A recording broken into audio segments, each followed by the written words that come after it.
इसकी जांच की व्यवस्था बनवाने में हमारी मदद करेंगे, ऐसी हमें उम्मीद है। आप सर बताइए, उम्मीद है अब आपको? अभी तक तो जस्टिस के लिए आप भटक ही रहे हैं। बिल्कुल भटक रहे हैं। अभी हमें कोई उम्मीद नहीं है। जैसी उम्मीद हमें पहले दिन थी वैसी उम्मीद अभी है। इसका मतलब कोई उम्मीद नहीं है। पहले दिन से हमें केवल उम्मीद जगाई जा रही है, उम्मीद मिली कुछ नहीं है। कुछ भी काम किया ही नहीं जा रहा है प्रशासन की तरफ से, कुछ भी काम नहीं किया जा रहा है। ये सब केवल बताया जा रहा है, आप ऐसे कर लो, आप वैसे कर लो, आप यहाँ चले जाओ, वहाँ चले जाओ। काम कुछ नहीं हो रहा है, बस केवल ज्ञानबाजी हो रही है। बस केवल ज्ञानबाजी हो रही है, परिवार का कहना है। और इनको जो बाकी जो घर के सदस्य उन सभी हमने बात की थी, सब इंतजार कर रहे हैं कि परिवार के जो दो लोग मिलने गए हैं वो मिलकर आए। और इस तरह की तख्तियां आप देख ही रहे हैं, समर्थ को अरेस्ट करो सीएम सर प्लीज़, इस तरह की तख्ती यहाँ पर देखिए। समर्थ चूँकि अभी फरार है, उसकी गिरफ्तारी की मांग को लेकर भी ये लोग यहाँ पर शांतिपूर्ण तरीके से प्रोटेस्ट कर रहे हैं। और इन्हें रोकने के लिए इतनी बड़ी तादाद में पुलिस फोर्स भी यहाँ पर तैनात किया गया है।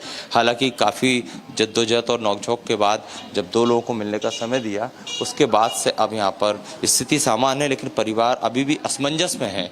उनका कहना है कि देखना होगा कि आगे भी सिर्फ टालम टोली जिस तरह से की जा रही थी, सिस्टम इस तरह से एक से दूसरे के इनको मिसगाइड किया जा रहा था, आगे भी ऐसा ना हो, इस उम्मीद से परिवार अब यहाँ पर बैठा है।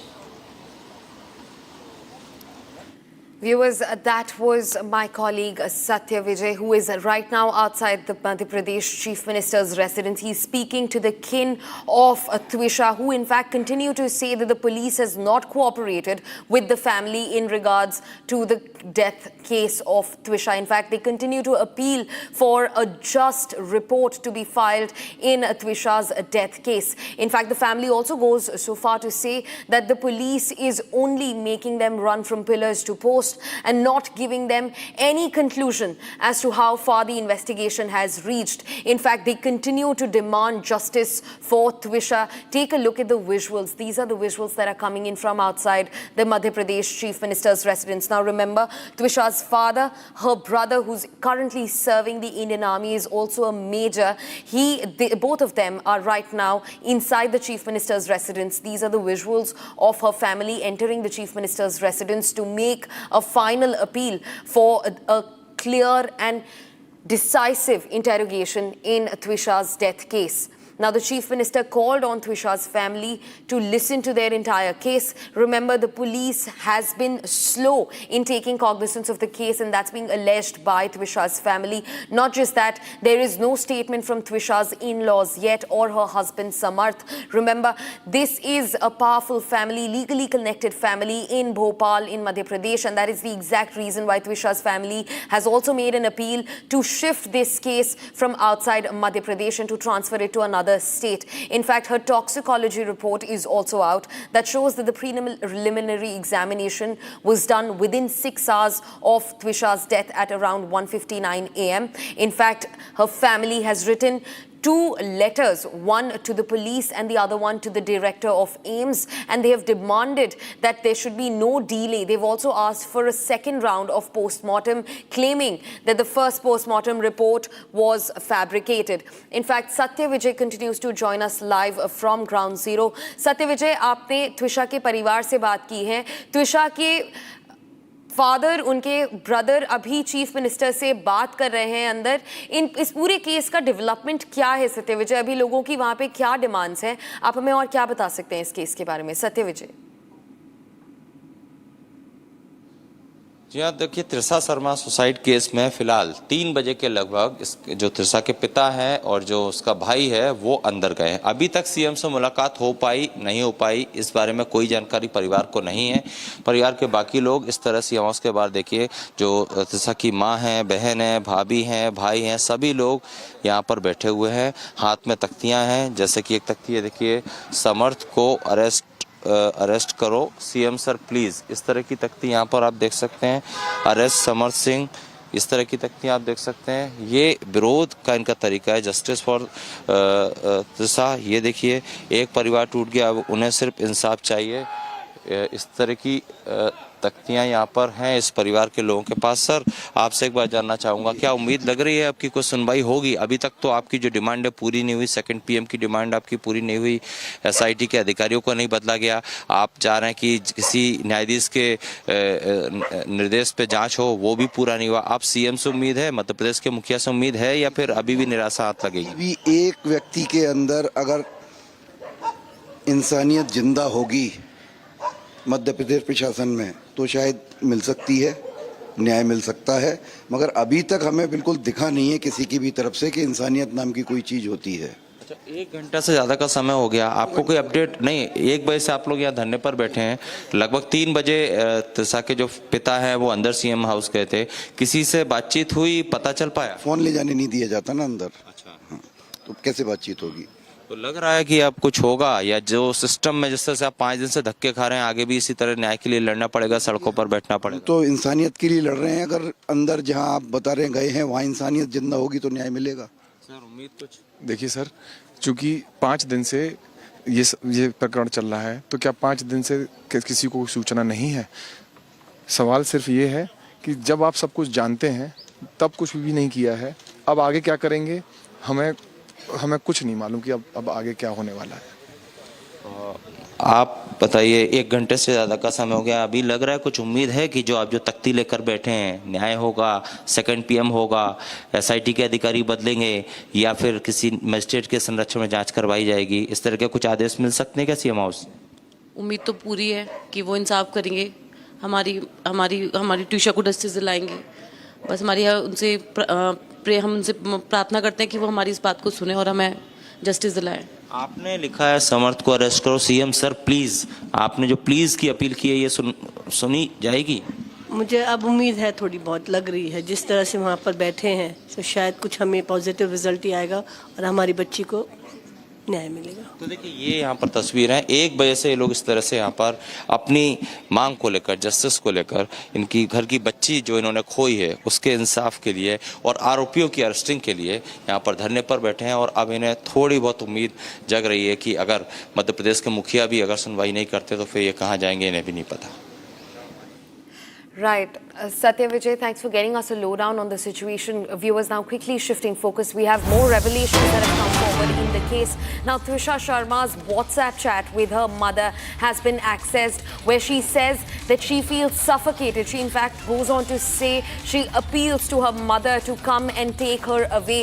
In fact, she also says that Samarth, her husband, is asking her whose baby is it that she is carrying. Now, remember, as per post-mortem reports, also a medical termination of Twisha Sharma's pregnancy just a week before her death has been ascertained. And in fact, in the latest WhatsApp chat that has been accessed by Republic exclusively, Twisha Sharma can be seen saying that Samarth, her husband, is asking her whose baby it is that she's carrying. In fact, she also asks her mother to send money. Remember, this ties in with what her family has claimed since the beginning. They've been saying that this is a dowry death case and that they've been demanding, Twisha Sharma's in-laws were continuously demanding for more and more money to be pumped in that the family was not capable of giving.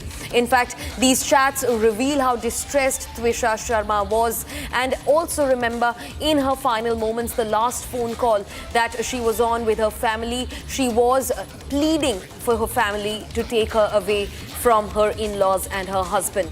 Now, in the latest development, her WhatsApp chats with her mother have been accessed, where she's seen asking her mother for money. She's seen asking her mother to take her away from her in-laws' house. In fact, she also says that her in-laws allege that she's under the intoxication of drugs because she's stayed sad for a few days in a row. Now, Twisha's chats with her mother have been exclusively accessed by Republic. She's made appeals to her mother to come and take her away, and not just that, she's also asked for money from her mother.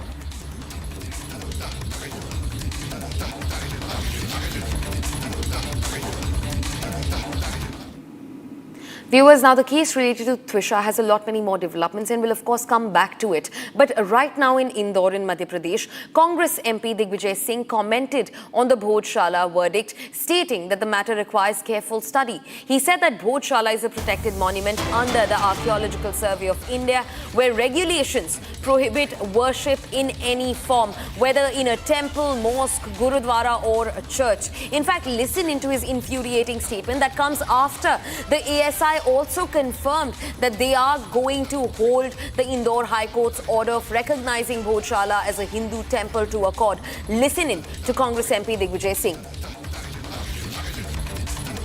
ASI का जो monument protected होता है वहाँ पूजा स्थल नहीं होता है। इसी के साथ साथ जब उमा भारती जी मुख्यमंत्री थी तो शासकीय वकील उस समय जो थे सुविंदर महाजन जी के पति, उन्होंने आर्कियोलॉजिकल सर्वे ऑफ इंडिया की रिपोर्ट दी थी, जिसमें इस बात का उल्लेख किया गया था कि भोजशाला में कहीं भी मंदिर होने के प्रमाण नहीं मिले। ये बात है 2004 से 2006 के बीच की। Viewers, now Prime Minister Modi, who is on a Euro trip, was seen off by the Prime Minister of Netherlands at the Schiphol airport. The Prime Minister has in fact emplaned for Gothenburg in Sweden. So that's Prime Minister Modi who has emplaned the plane for Sweden. In fact, he has been given a farewell from Netherlands. Remember, he is on a 5-nation tour in Europe. Now, Prime Minister Modi will hold talks with the Swedish counterpart Ulf Kristersson and interact with members of the European Roundtable for Industry in Sweden. These are the visuals coming in from Schiphol Airport, where the Netherlands Prime Minister is seen seeing off Prime Minister Modi, who is heading to Sweden. Now, Prime Minister Modi's 6-day 5-nations diplomatic Europe tour is in focus. He's headed to Sweden next, where he will talk to his Swedish counterpart and interact with the members of the European Roundtable for Industries in Sweden. Now, this is his third leg of the 5-nation tour that begins after he's left from Netherlands. He's been invited to Sweden by their Prime Minister, Ulf Kristersson. Now, the Prime Minister's visit will also include official discussions between the two Prime Ministers and delegation-level talks that will be aimed at strengthening bilateral cooperation. The Indian Ambassador Anurag Bhushan also said that the entire Swedish Parliament is ready to welcome Prime Minister Modi. He also noted that Prime Minister Modi will interact with the members of the European Roundtable for Industry, which comprises of leading CEOs from across Europe, to explore opportunities for enhancing trade and investment between India and Europe. Remember, this comes at a time when India and Europe economic partnership has been made stronger by the free trade agreement.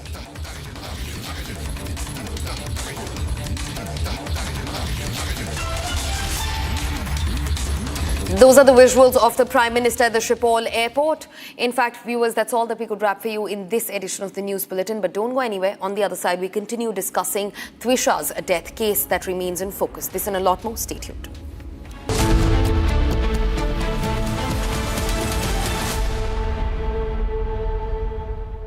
ये सब आप इसलिए कर रहे हैं ना sir, ताकि आप अपने आरएसएस को बचा सके। वैसे भी आप आरएसएस के भोपोई तो हैं। आरएसएस का सच है मेरी थीसिस, जो सालों से छुपाया गया है।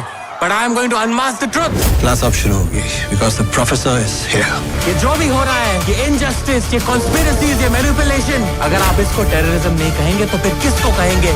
ये है मेरा आखिरी सवाल. This is my last question to you. R pure सूजी पास्ता उबालो मिलाओ और खाओ 8 मिनट में तैयार। क्या टेस्ट है सबका राजा आर प्योर मसाला। केसरिया से मन जोगी हुआ रे, दिल झूमे देखो मतवारा हुआ रे। केसरिया से मन जोगी हुआ। हर पल मनाओ केसरी त्योहार। विमल, बोलो जुबान केसरी। चमकी चाट से क्या बना है? सैंडविच, लस्सी और छाछ। हर घूंट में चमकी चाट। ड्राई फ्रूट और दो ही बड़े। चमकी चाट से स्वाद बढ़े। असली स्वाद सिर्फ चंकी चाट।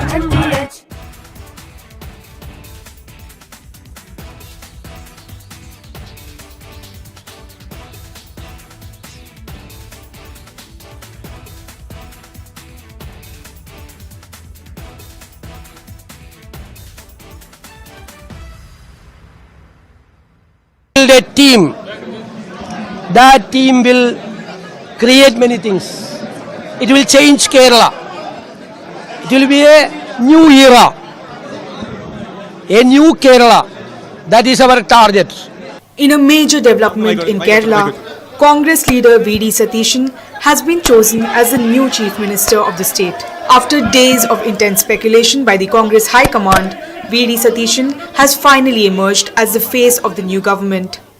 Accordingly, the Congress President has held extensive discussions with the chairperson of the Congress Parliamentary Party, leader of the opposition in the Lok Sabha, the AICC observers who had met with the newly elected MLAs on May 7th, 2026, and many other leaders from the state, including MPs, former PCC presidents, have also been consulted. Based on all these discussions, it has been decided that Shri V.D. Satishan be appointed as the leader of the CLP. A veteran politician and a 5-time MLA of the Paravur Ernakulam district, V.D. Satishan is no stranger to Kerala's political scenes. Known for his sharp debating skills and strong organizational abilities, Satishan has steadily risen through the ranks over the last 3 decades. The Honorable High Command has made a very vibrant choice in announcing the Chief Minister of Kerala. For the past 5 years, as the opposition leader of Kerala, Sri V.D. Satishan, have led the battle and attained a huge victory against a 10-year LDF rule. Whatever issues have been raised inside and outside the assembly was always commendable. And it was the emotion of the people of Kerala, it was the desire of the people of Kerala, it was the expectation of the people of Kerala that V.D. Satishan should become the Chief Minister. And the High Command has truly accepted that mandate of making him the Chief Minister. He was born in a modest family in Netur and entered active politics during his student days, where he made his name as a powerful orator. His consistent victories from the Paravur constituency showed his strong connect with the people.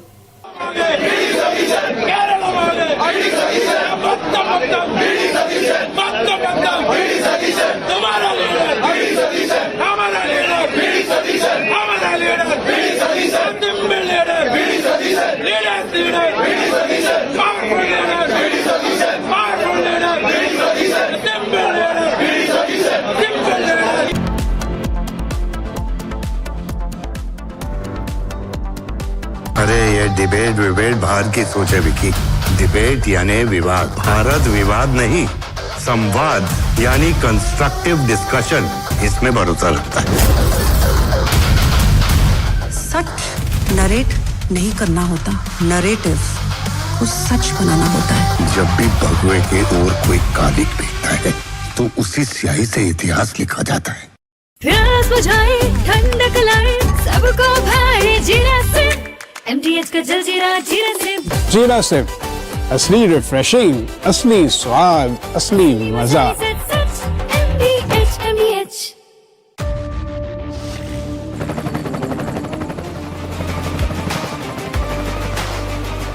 Character, the taste of success. थोड़े में ज्यादा स्वाद यही तो है इसकी खास बात। वाओ मामा, क्या स्वाद है? अरे मेरे राजा। Build a team. That team will create many things. It will change Kerala. It will be a new era, a new Kerala. That is our target. In a major development in Kerala, Congress leader V.D. Satishan has been chosen as the new Chief Minister of the state. After days of intense speculation by the Congress High Command, V.D. Satishan has finally emerged as the face of the new government. Accordingly, the Congress President has held extensive discussions with the chairperson of the Congress Parliamentary Party, leader of the opposition in the Lok Sabha, the AICC observers who had met with the newly elected MLAs on May 7th, 2026, and many other leaders from the state, including MPs, former PCC presidents, have also been consulted. Based on all these discussions, it has been decided that Shri V.D. Satishan be appointed as the leader of the CLP. A veteran politician and a 5-time MLA of the Paravur Ernakulam district, V.D. Satishan is no stranger to Kerala's political scenes. Known for his sharp debating skills and strong organizational abilities, Satishan has steadily risen through the ranks over the last 3 decades. The Honorable High Command has made a very vibrant choice in announcing the Chief Minister of Kerala. For the past 5 years, as the opposition leader of Kerala, Sri V.D. Satishan, have led the battle and attained a huge victory against a 10-year LDF rule. Whatever issues have been raised inside and outside the assembly was always commendable. And it was the emotion of the people of Kerala, it was the desire of the people of Kerala, it was the expectation of the people of Kerala that V.D. Satishan should become the Chief Minister. And the High Command has truly accepted that mandate of making him the Chief Minister. He was born in a modest family in Netur and entered active politics during his student days, where he made his name as a powerful orator. His consistent victories from the Paravur constituency showed his strong connect with the people.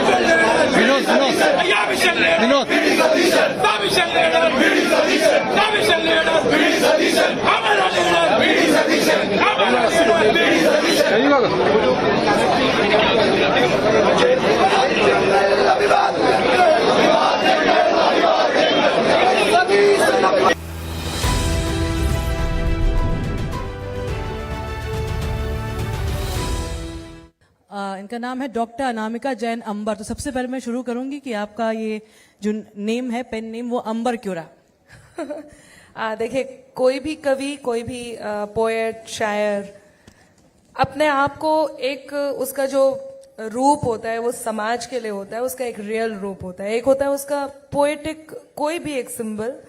तो किसी भी शायर को आप देखेंगे तो उसके साथ उसका एक उपनाम होता है।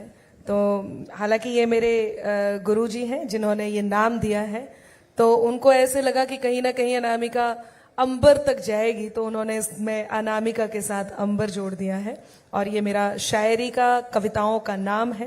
क्या आपको लगता है कि डिजिटल युग में जो भाषा है वो और जो शब्दों का जो पोटेंशियल है, शब्दों की जो शक्ति है, उसमें बढ़ोतरी हुई है या कहीं ना कहीं उसमें कुछ कॉम्प्रोमाइज हुआ है? डिजिटल की बात करते हैं, आपने देखा होगा 2 दिन कोई बहुत वायरल रहता है, कोई कोई तो 1 दिन या 1 घंटे ही वायरल रहता है और उसके बाद उसकी कहानी दूर दूर तक पता नहीं चलती। लेकिन जो सतत लेखन से, सतत एक्टिंग से या अपने काम से कंसिस्टेंसी के साथ जुड़े हुए हैं, उन्हें लोग देखते हैं, उन्हें पसंद करते हैं।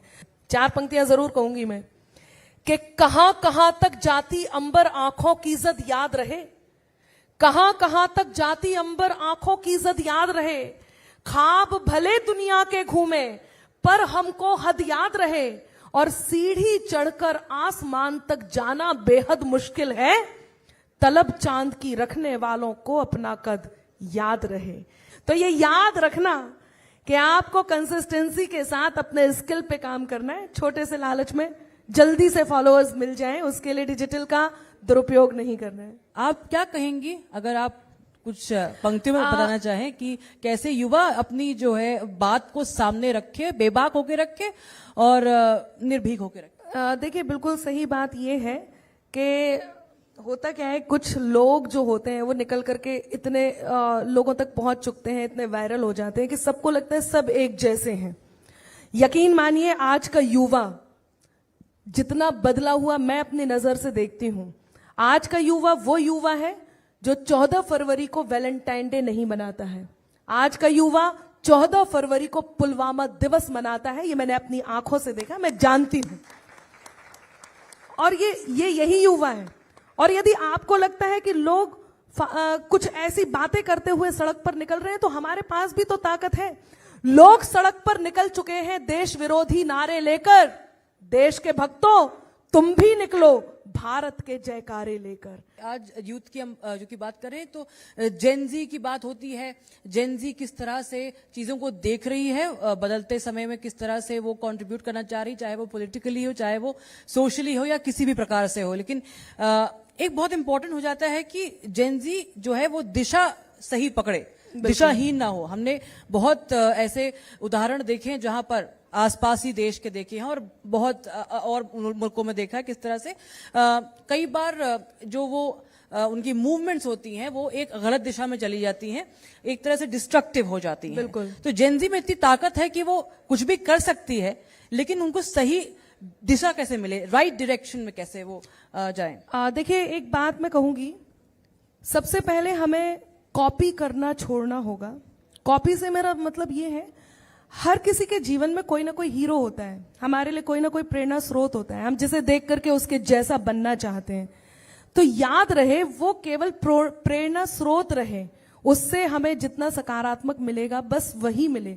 हम उसको कॉपी ना करने लग जाएं, और कम से कम तब तो बिल्कुल भी नहीं जब हमें अपने दिल और अपने दिमाग के सुनने की जरूरत है। हमारी उस स्किल पे वर्क करने की जरूरत है जिसके साथ हम पैदा हुए हैं। वो बदलाव जो मैं कह रही थी कि इंकलाब के मस्तानों की टोली बातें करती हैं, गाली के बदले सेना की गोली बातें करती हैं, और शौर्य से भाले चमक रहे हैं रोली बातें करती हैं। हर बम से हर बम बम की बोली बातें करती हैं, हर बम से हर बम बम की बोली बातें करती हैं। ये बदलाव इस देश में आया है और इस बदलाव को यूथ बहुत अच्छे से जानता है। बहुत बहुत बढ़िया ये शेर था, और जिस तरह से आपने एक संदेश भी दे दिया है और शेर व शायरी भी कर दी है। जाते जाते, क्योंकि हमारा समय कम है, तो आप एक गाना जो है, एक गीत जो है वो डेडिकेट अगर करना चाहेंगे हमारे युवाओं को, जो तमाम यहाँ पर स्टूडेंट्स मौजूद हैं उनके लिए, जो जल्दी से वो एक गाना जो है वो हम प्ले कर सकते हैं। जिस गीत की आपने जिक्र किया है, मैं चाहती हूँ कि एक बार ट्रैक उसका लग जाए। उस गीत के इस ट्रैक के साथ मैं केवल अपने लिपसिंक आप तक पहुंचाऊंगी और आप झूमिएगा और समझिएगा। उसमें ट्रोलर्स को भी बताया है और आपको बस समझना है। तो मेरे साथ शुरू हो जाइए, सब तालियों के साथ।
पॉजिटिविटी के रंग भरो, गोली मारो टेंशन को, प्रॉब्लम दे दो दुश्मन को, अब खुद को मत खोने दो। मेरे साथ कहें, जो होता है होने दो, हाँ जो होता है होने दो। बहुत धन्यवाद, बहुत धन्यवाद, बहुत धन्यवाद। I think this was much needed and सारी नेगेटिविटी आई थिंक हम कुछ देर तो भूल गए एटलीस्ट। तो बहुत बहुत शुक्रिया हमारे साथ जुड़ने के लिए, बहुत बहुत शुक्रिया अनामिका जी। और ऐसे ही हम सबको हमेशा इस सही इन्फ्लुएंस जिसे कहते हैं, सही इन्फ्लुएंसर जो है हमेशा से राष्ट्रवाद से लैस रहती हैं। इनके कवि जो भी तमाम कविताएं होती हैं और हौसला अफजाई भी करी है। तो big round of applause for Anamika Jain ji, बहुत बहुत शुक्रिया हमारे साथ जुड़ने के लिए। From what I see in your work, I think you don't go for what is going to be conventionally selling. You go for scripts that have a lot of depth in it. And for somebody, with a career span of yours, the way you make your choices will obviously have a larger impact on how it goes forward. So what do you think? Is script the center of everything that happens? I feel script तो सबसे बड़ा role play करती ही है, but at the same time when I was starting, मैंने दिल्ली से अपनी शुरुआत की। मैं यहाँ से थिएटर से निकला और बॉम्बे जाके अपनी शुरुआत करने की कोशिश की। काफ़ी सारे लोगों ने मुझे शुरुआत में बोला कि यार अरे यार बहुत लोग एक्टर बनने जाते हैं और तुमने, and this is all like me getting जैसे national award and everything, but it's not easy in Mumbai and वहाँ पे ये सब आसान नहीं होता है। बट आई फील समवेयर मेरे लुक्स ने कहीं मेरे साथ बहुत ज़्यादा जस्टिस किया कि वो चेंज हो गए। It was not very same जैसे आई एम कलाम में थे। तो I started as a newcomer only in Bombay, like after getting so much work and everything. मैंने लाइंस में लगकर ऑडिशंस किए, मैं लोगों से जाकर मिलता था। I was meeting casting directors over there and I was a bit like कि मुझे कुछ काम मिल सकता है क्या। Then I started with a show in 2016 called Aadha Full, and after that Hichki happened with Yashraj Films, and Hichki ने मेरे लिए काफ़ी सारी चीज़ें बदल दी। और देन उसके बाद काफ़ी सारे काम किए मैंने। देन गुल्लक हैपेंड, देन गुल्लक से तो it boomed and everybody knows me. But yeah definitely script is something जो और ऑल्सो जब मेरे पास ऐसी स्क्रिप्ट चुनने की चॉइसेस या चीज़ें नहीं थी, तब मुझे ऐसा लगता है कि लक ने बहुत साथ दिया कि मुझे अच्छे प्रोजेक्ट से जाकर जोड़ दिया। और that's something like really worked for me. From an outside perspective लोगों को ऐसे लगता है कि अगर कोई चाइल्ड एक्टर है तो उसके बाद जो उनकी जर्नी रही है वो स्मूथ हो सकती है, पर आपने कहा कि आप न्यू कमर की तरह वापस इंडस्ट्री में आए थे, तो वो जो रोड ब्लॉक आता है बीच में उससे कैसे डील कर सकते हैं? स्पेशली आप जैसे लोग, आप हमारी एज ब्रैकेट के लोग हैं, and I don't think patience runs very high in our age bracket. So how do you persist and deal with things like that? See, I feel blocks तो मतलब जब तक आप जिंदा हैं ना इस दुनिया में, आपकी ज़िंदगी में आते ही रहेंगे, चाहे भले आप एक्टिंग की फील्ड में हैं या आप होस्ट हैं या फिर आप कुछ और काम करते हैं। सो आपको उससे डील कैसे करना है, दैट इज़ द थिंग जो आपको अपने हिसाब से अपनी ज़िंदगी की लीड लेनी होती है। मुझे ऐसा लगता है कि बॉम्बे में जो भी एक्टर बनने आते हैं ना, तो उनको जो मैंने सीखा, मुझे ऐसा लगता है कि उनको ना बस ये सोचना चाहिए कि मुझे ये रोल क्यों मिले। बॉम्बे में एक कमरे के अंदर जब 100 अच्छे एक्टर हैं तो ये रोल मुझे क्यों मिलेगा? क्यों मिलेगा? क्योंकि अगर आप उन 100 को भी पछाड़ने की हिम्मत रखते हो या 100 से ज़्यादा अच्छे एक्टर हो ना, तब जाके आपको वो रोल मिलता है। आपकी लाइफ में कभी ना कभी कहीं ना कहीं चीज़ें इस तरीके से ऊपर नीचे होती ही रहेंगी। That is going to happen कहीं भी। So you have to be prepared for that mentally कि आप आगे लीड कर पाओगे इन चीज़ों को लेके या नहीं। You as an actor have worked on the big screen. You have worked in OTT, and how everybody knows you, everybody loves Gullak, everyone is looking forward to more and more seasons coming out. So I want you to first speak about, can we expect newer seasons to Gullak? And second, I also want you to speak about how do you think OTT has changed an actor's life in terms of scripts getting more real, or in terms of the outreach becoming much bigger than what it was? So these two things I want to understand. So first of all, let's break the news here. So the season 5 of Gullak is coming in June.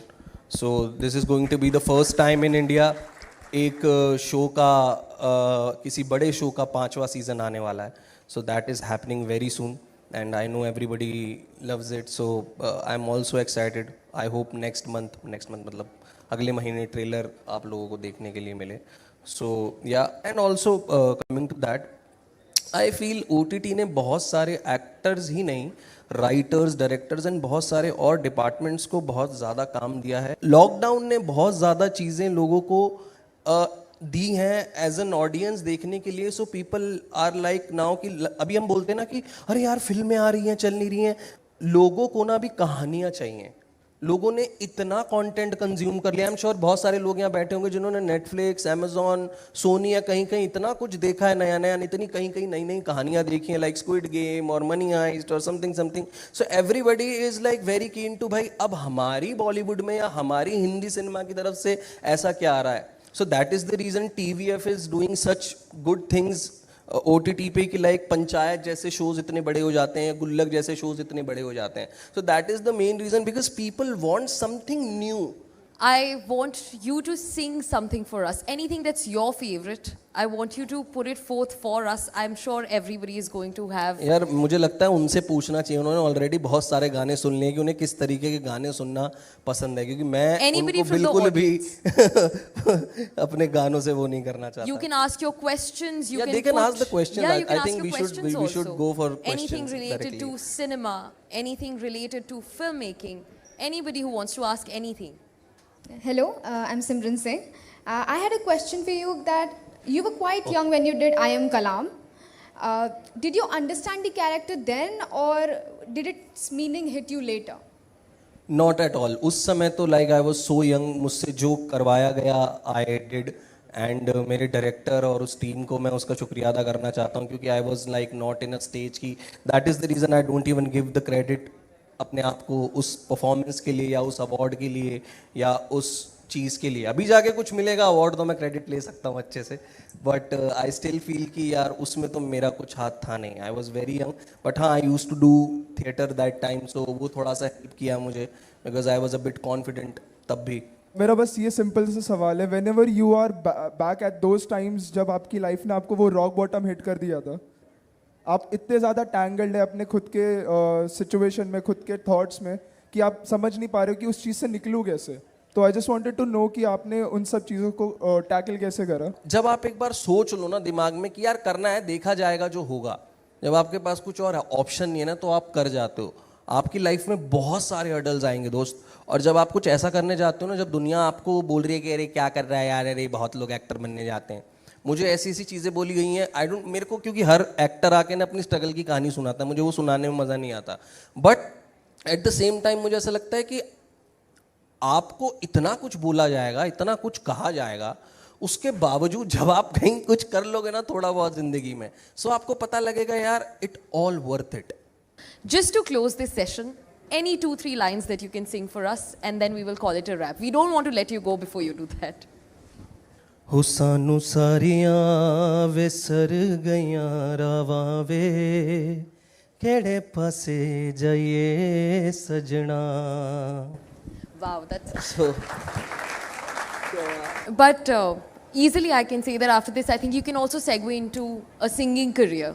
Even if मैंने गुल्लक में गाना गाया है अभी. गुल्लक season 4 में I have a song, सो जो अभी लास्ट ईयर रिलीज हुआ था, सो अनुराग साइकिया ने उसका म्यूजिक किया. मेरा वो सपना था यार, मैं अपना जो जिसमें मैं काम करूं एज एन एक्टर, उसमें मैं गाना गा पाऊँ. तो गुल्लक में मैंने गाना भी गाया. चलो उसकी 2 लाइनें मैं सुनाता हूँ आप लोगों को. मैं तो खड़ा था किनारे, आके लहर ले गई, कश्ती को बहती हवाएं तेरे शहर ले गई, ख्वाबी दराते दीवानी उजली शहर दे गई, लफ्जों को मेरे दीवाने कोई बहर दे गई.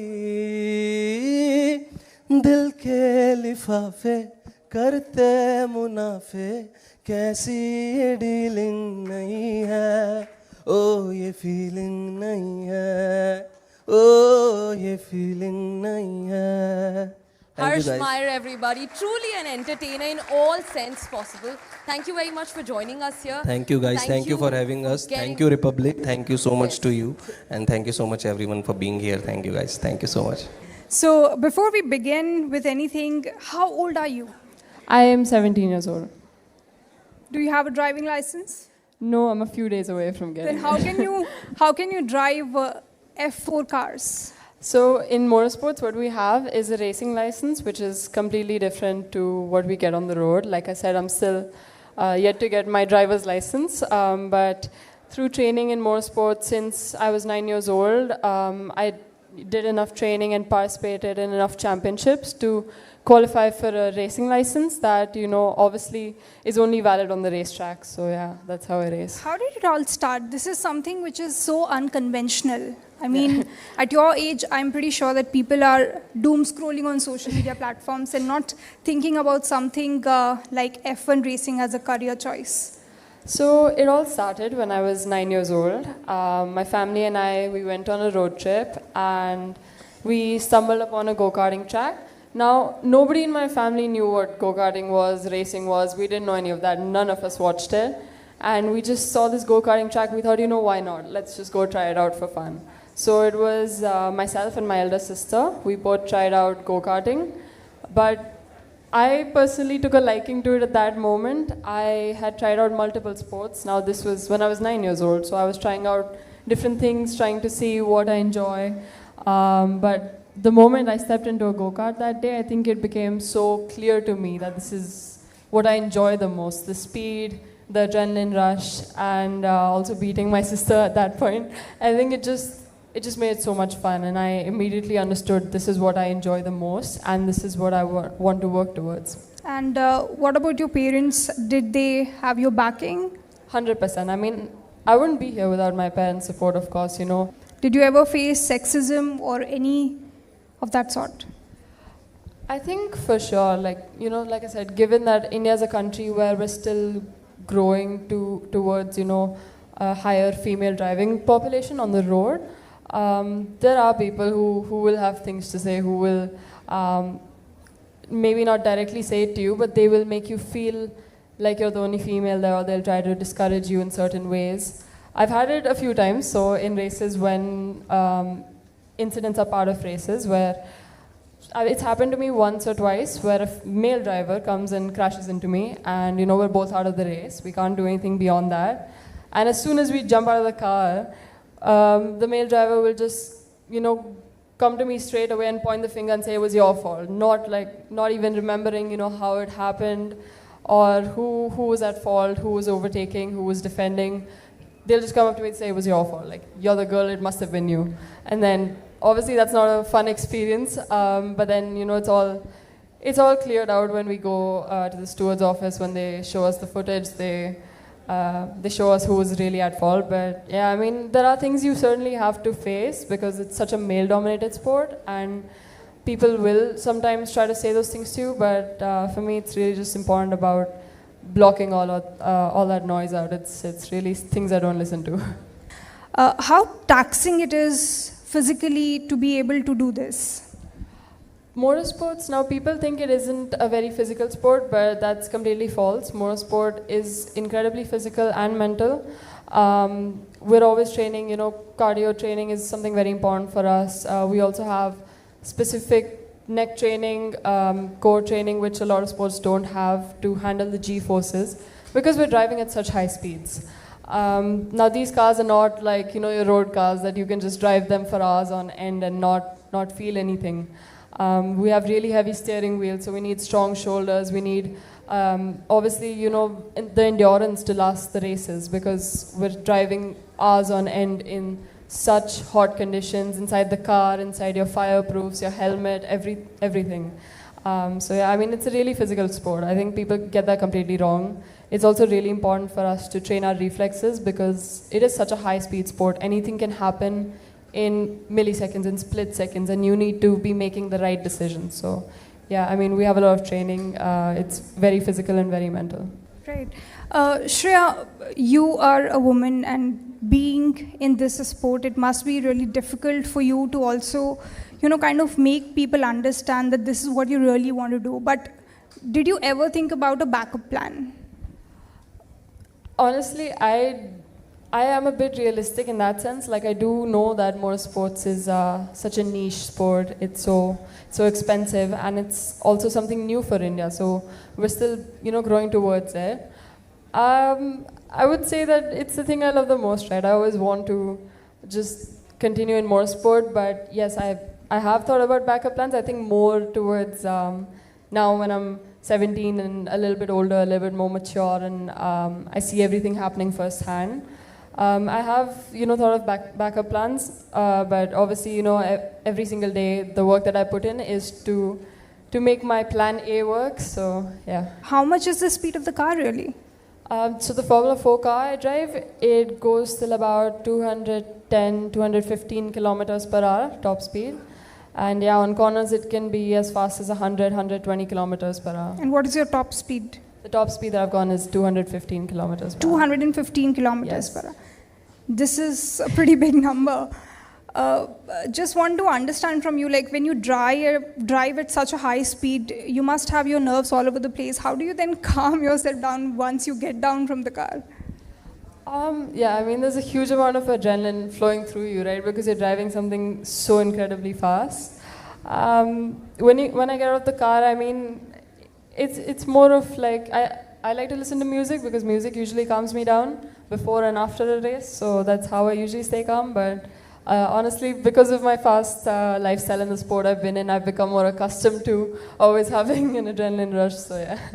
So does that also reflect in your real life? 100%. I mean, if you ask my parents, I'm probably the most impatient person. Like, I'm not going to sit around at home or do something simple. Like, I need to be doing something or the other to get that adrenaline pumping again. Right. There are so many young people here. Maybe after listening to you, they must be inspired to, try their hands on this. What would you say to them? I would say, like I said, motorsports is very much still growing, but there are things for you to start out in. Even if you're 9 years old, even if you're older, there are disciplines for everyone in motorsports. It's not that, you just have to be in formulas. There's many things. There's rally, there's drifting, there's endurance, there's GT. Yes, it does take a lot of money, but, I think with the passion and the hard work and the resilience that, I've kept throughout my career, I don't think it's completely impossible to start out, to be able to make a name for yourself and for your country. And one thing I would say, to every single young person out there is, it's such a dangerous sport. Please do not exercise it anywhere except for the racetrack. The roads, like main roads, are not for speeding. They're not what it's for. We do this stuff on the racetrack for a reason. So if you do have the passion for motorsports, get trained properly, get the right resources, and just keep working your hardest to be able to get there. And as we wrap up this conversation, would like to know, what is your long-term goal? What is that benchmark that you have set for yourself? The benchmark is obviously the highest dream possible, which is Formula 1. Obviously, realistically, it does require a lot of money and a lot of support from the country, which I do hope comes, because I really want to, represent my country at the highest level. I want to show women that they can race in Formula 1 and break that stigma and get India back to the top step. But yeah, I mean, besides that, not just outside of Formula racing, I have a passion for everything to do with cars. So you'll see me doing drifting, you'll see me doing rally. I'm practically in every single discipline possible, because for me, any time in a car is a good opportunity and good seat time, and you learn something from absolutely every single discipline. So I mean, yeah, the main goal is Formula 1, but ultimately I just want to excel in whatever it is I do end up doing and wherever I reach, and just inspire a whole new generation of females and young people to take up motorsports in a safe manner, obviously, and just bring India back to the top step and make India a motorsports country again. I think it's inspiring conversation, and I hope that people who are listening to this would like to do something beyond their limits and try their hands out to something unique as motorsports for girls. Thank you so much, Shreya, for joining us for this conversation. It was an honor.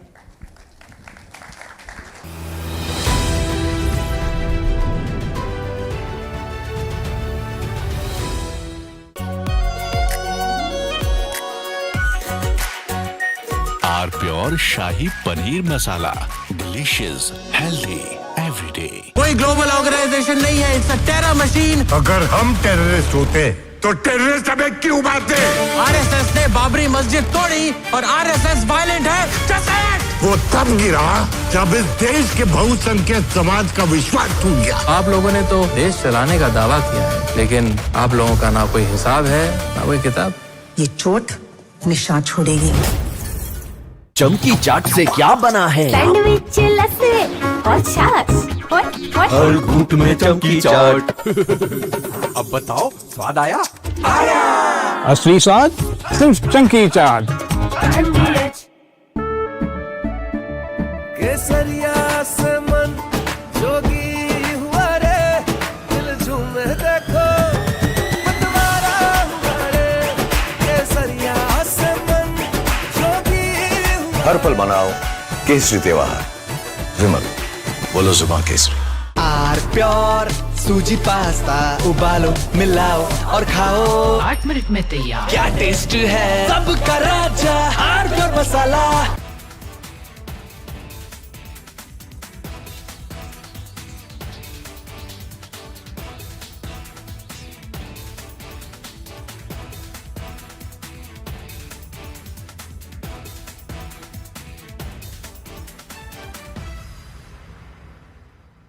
Build a team. That team will create many things. It will change Kerala. It will be a new era, a new Kerala. That is our target. In a major development in Kerala, Congress leader V.D. Satishan has been chosen as the new Chief Minister of the state. After days of intense speculation by the Congress High Command, V.D. Satishan has finally emerged as the face of the new government. Accordingly, the Congress President has held extensive discussions with the chairperson of the Congress Parliamentary Party, leader of the opposition in the Lok Sabha, the AICC observers who had met with the newly elected MLAs on May 7th, 2026, and many other leaders from the state, including MPs, former PCC presidents, have also been consulted. Based on all these discussions, it has been decided that Shri V.D. Satishan be appointed as the leader of the CLP. A veteran politician and a 5-time MLA of the Paruvur Ernakulam district, V.D. Satishan is no stranger to Kerala's political scenes. Known for his sharp debating skills and strong organizational abilities, Satishan has steadily risen through the ranks over the last 3 decades. The Honorable High Command has made a very vibrant choice in announcing the Chief Minister of Kerala. For the past 5 years, as the opposition leader of Kerala, Sri V.D. Satishan. From Asia's largest news headquarters, setting the agenda for Bharat.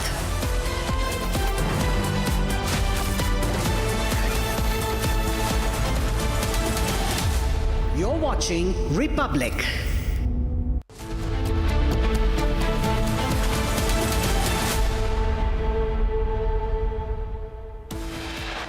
Headlines brought to you by Canara Bank.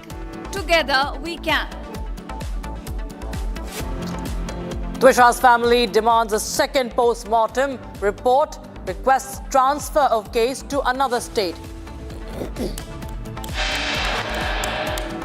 Twisha's family stages sit-in protest outside Madhya Pradesh Chief Minister's residence, demand justice for Twisha.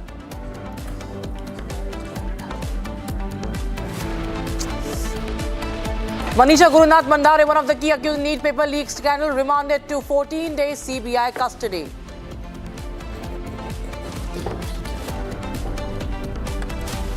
Union Minister Bandi Sanjay's son Bandi Bhagirath sent to 2-week judicial custody after his surrender in connection with a POCSO case. The government imposes import curbs on silver amid push to tighten precious metals inflows. After the Netherlands, Prime Minister Modi heads to Sweden for high-level talks on trade and innovation.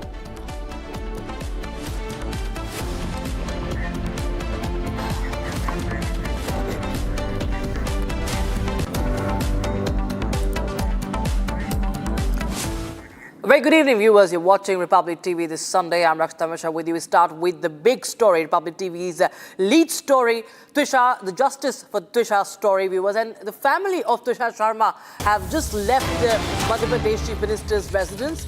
And what we are picking up is that the Chief Minister did not meet Twisha's family himself, but in fact was the OSD, Officer on Special Duty at CM's residence, who in fact met with Twisha's family. They were outside the residence of the Chief Minister on a sit-in protest, on a dharna, and that of course mounted pressure on the Chief Minister's office.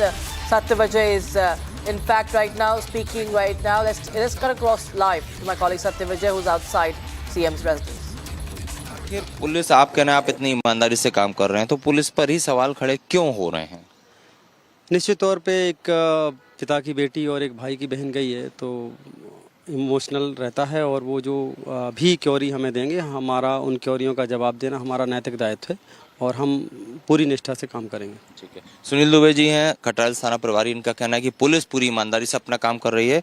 पीड़ित परिवार दुखी है, उनके आरोप जो हैं या जो भी उनके सवाल है उसके जवाब देकर पुलिस उन्हें संतुष्ट करने की कोशिश करेगी और जल्दी जो आरोपी है समर्थ उसकी गिरफ्तारी की कोशिश की जा रही है। दावा है पुलिस का, उसे जल्द गिरफ्तार भी कर लिया जाएगा। कैमरामैन संजय अंकिल के साथ Sattu Singh, Republic Media Network, Bhopal. Alright, so viewers, we will just in a short while from now connect with my colleague and ask him about what really transpired inside the residence of the Chief Minister. But right now we have another big input coming in, and Republic TV has accessed the chats, the WhatsApp chats between Twisha and her mother. And viewers, we are just taking some operative parts of the chats.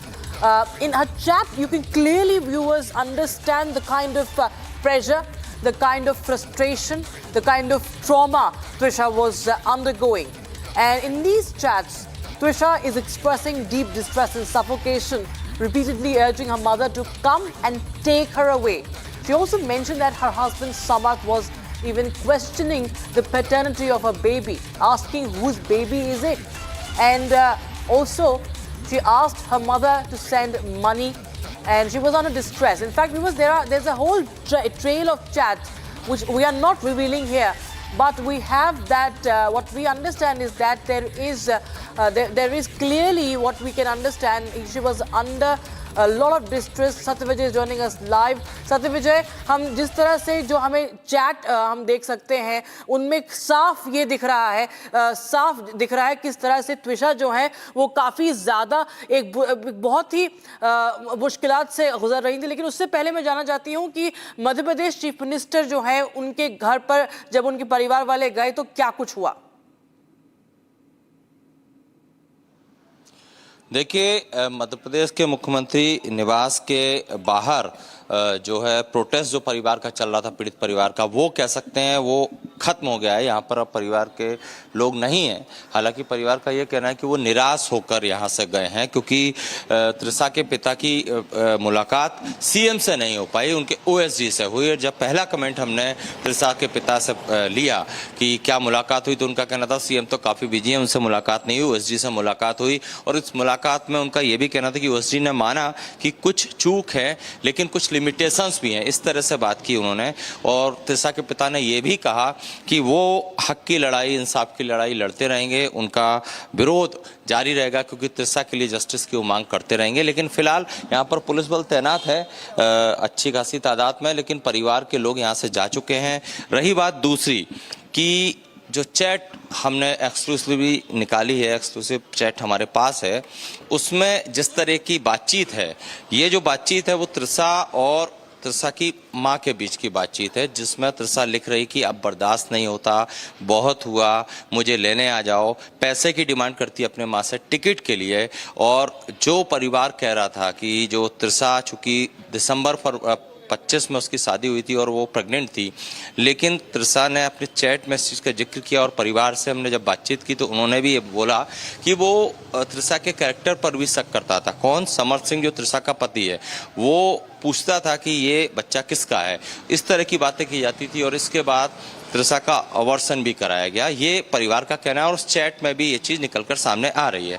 तो परिवार जो आरोप लगा रहा है कि त्रिशा को मानसिक तौर पर प्रताड़ित किया जाता था, दहेज के लिए प्रताड़ित किया जाता था और रसूखदार परिवार है। चूंकि त्रिशा की सास जो है वो एक्स जज हैं, तो इसीलिए उस रसूख का प्रयोग करते हुए कहीं ना कहीं केस को मैनिपुलेट करने की कोशिश। आपने बोला, मैं फिर से उस बात पर वापस जाऊंगी, जो परिवार, जो परिजनों ने आपको बताया है कि कोई लिमिटेशंस कह रहे हो ओएसडी, क्या लिमिटेशंस, किस तरह की लिमिटेशंस की बात कर रहे हैं वो इस जांच में?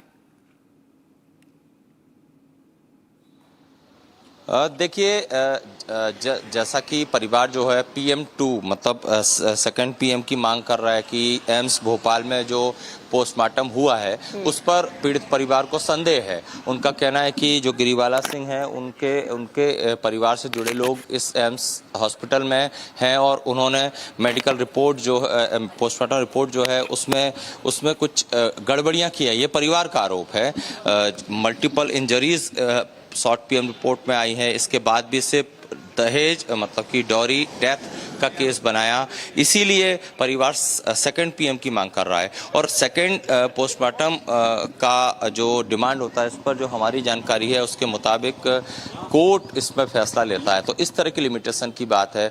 दूसरा, परिवार का ये कहना है कि चूंकि जो गिरिवाला सिंह है वो जज रही हैं भोपाल में ही और जजमेंट कोर्ट को देना होता है, जमानत कोर्ट को करना होती है, तो पूरी एक चेन है। इस चेन की वजह से उनकी सुनवाई नहीं हो पा रही। परिवार ने ये कहा कि जब वो कोर्ट में गए तो समर सिंह चूंकि खुद क्रिमिनल लॉयर है तो उसके साथ 50-60 वहाँ पर वकील आ जाते हैं, परिवार को धमकाने की कोशिश करते हैं। इसके बाद फिर आर्मी के लोग आते हैं और इनके परिवार को प्रोटेक्ट करते हैं। तो ऐसे में उन्हें जस्टिस कैसे मिलेगा? और इसीलिए वो कह रहे हैं कि पोस्टमार्टम किसी दूसरे दिल्ली एम्स में कराया जाए और जाँच भी न्यायाधीश की निगरानी में हो या SIT के अफसर बदले जाए, ये परिवार की डिमांड है। और इसी को लेकर जब बात हुई OSD से, CM के OSD से बात हुई जब त्रिशिका के फादर की, तो उसमें उन्होंने कुछ पहलुओं पर असमर्थता जताई। खुलकर त्रिशिका के पिता ने बातें पूरी नहीं बताई, लेकिन उन्होंने कहा कि वो आश्वस्त नहीं थे मुलाकात से, उन्हें निराशा हाथ लगी। We'll just play out those visuals, what's been happening, the protest visuals on the screen, please. And सत्यवजय, एक और बात कि किस OSD मिलते हैं लेकिन वो कह रहे हैं कि पोस्टमार्टम नहीं हो सकता है, तो इसमें लिमिटेशंस है। और जांच की जहां तक बात है वो भी ट्रांसफर नहीं हो पा रहा है, तो क्या अब वो न्यायालय का रुख लेंगे? क्या वो कोर्ट जाएंगे? अगला कदम क्या होगा परिजनों का? देखिए, जो बातें इसमें मैं अभी लाइव के दौरान बता रहा हूँ वो त्रिशिका के पिता ने हमें बताई हैं। OSD की तरफ से कोई पहलू निकलकर सामने नहीं आया। अभी OSD हो सकता है CM को ब्रीफ करें और CM फिर कोई दिशा निर्देश दें, कोई सख्त कार्रवाई के या सख्त एक्शन की बात करें या SIT ही बदल दें, ये संभावनाएं भी बनी हुई हैं। क्योंकि OSD से मुलाकात के तुरंत बाद त्रिशिका के पिता जब सी हाउस के बाहर आए तब हमने उनसे इंटरव्यू किया जिसमें उन्होंने ये बातें कही हैं। परिवार का ये भी कहना है कि जो बॉडी जो त्रिशा की बॉडी है उसे प्रिजर्व करके अच्छे से रखने की जो बात थी कि माइनस टेम्परेचर में रखा जाए, क्योंकि परिवार ने अभी तक अंतिम संस्कार के लिए एम्स पोस्टमार्टम हाउस से बॉडी रिसीव नहीं की है। वो कह रहे हैं कि वो रिसीव तब करेंगे जब उसका दोबारा पोस्टमार्टम हो जाए। तो ये एक डिमांड पर जरूर परिवार का कहना है कि उनकी सुनवाई हुई। OSD ने आश्वासन दिया कि बॉडी को इस तरह से रखा जाएगा कि वो डिकम्पोज ना हो, जिससे सबूत ना मिटे, क्योंकि परिवार का कहना है कि जब सेकंड PM होगा उससे पहले अगर बॉडी डिकम्पोज हो गई तो पोस्टमार्टम रिपोर्ट जो आई है उसमें जो छेड़छाड़ की बात परिवार कह रहा है वो प्रूफ कैसे होगी। इसलिए इस बात को OSD ने माना है कि एम्स को निर्देशित किया कि बॉडी को इस तरह से इतने माइनस टेम्परेचर में रखा जाए जिससे कि वो डिकम्पोज ना हो।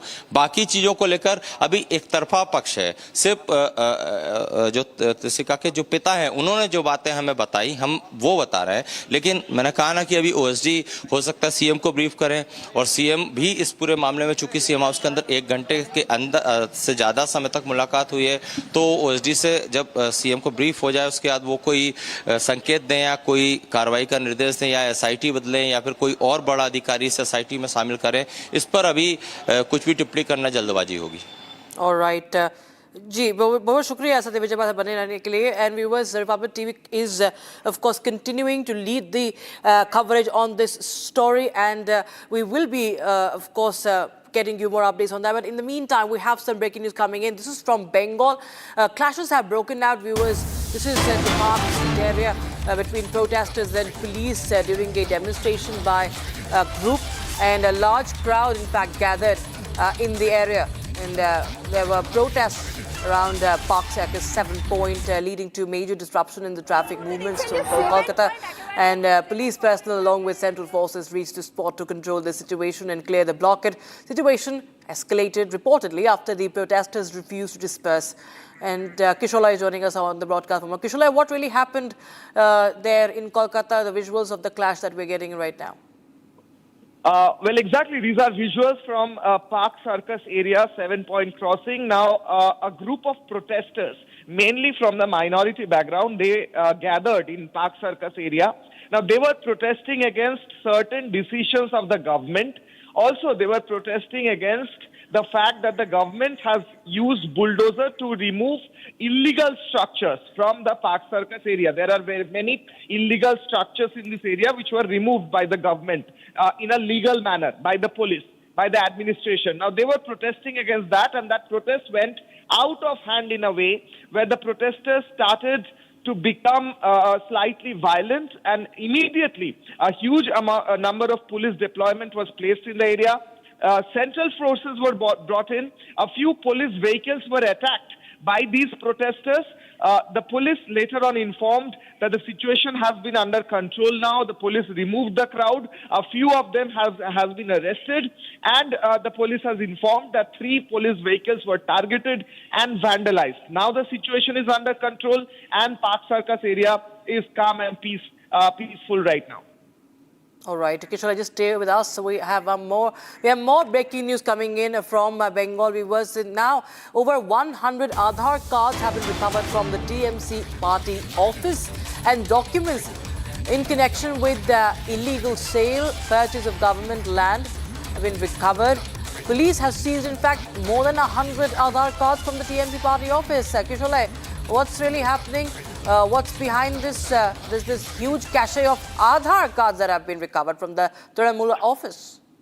Well, this office is in Bidhannagar area, Salt Lake area, and there were large-scale allegations against TMC that the TMC local leaders were allegedly taking away land of common people forcefully. This was the allegation till now. Now, these allegations are now turning to be true when we see that a huge number of land documents about properties and Aadhaar cards of the residents of that area has been found in the Bidhannagar party office of the TMC. The police has recovered all these Aadhaar cards and land deeds and documents. The BJP is saying this is a direct proof of the fact that the local TMC leaders forcefully took away these documents and encroached upon the lands and properties of common people in this area. Now, not only in Bidhannagar, in other areas also, in Guwahati and other areas also, such documents have been found. In one of the TMC parties, even 100 days job cards were found. So these are the documents that have been seized by the police right now, and they are investigating the matter further. Thank you so much, Kushal, for joining us with details on that story. In the meantime, viewers, we slip into a very, very short break. But don't go anywhere. We continue with the news on the other side, also bringing you the impact and why the government has imposed curbs on silver amid push to tighten the precious metal inflows and much more.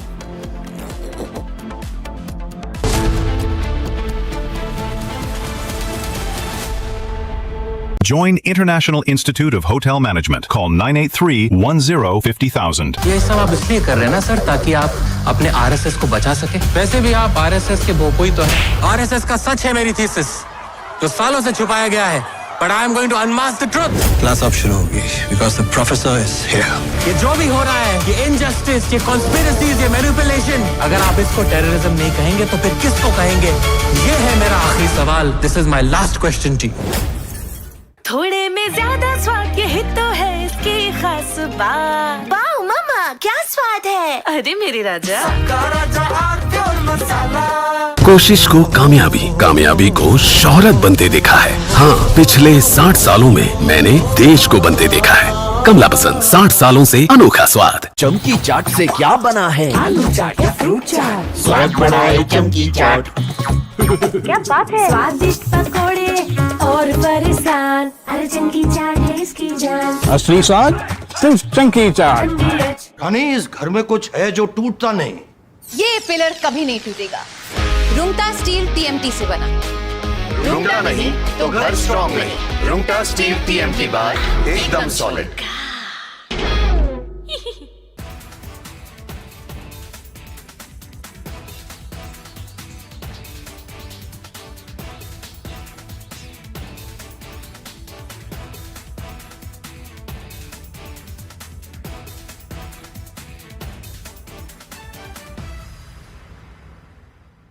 Build a team. That team will create many things. It will change Kerala. It will be a new era. A new Kerala. That is our target. In a major development in Kerala, Congress leader V.D. Satishan has been chosen as the new Chief Minister of the state. After days of intense speculation by the Congress High Command, V.D. Satishan has finally emerged as the face of the new government.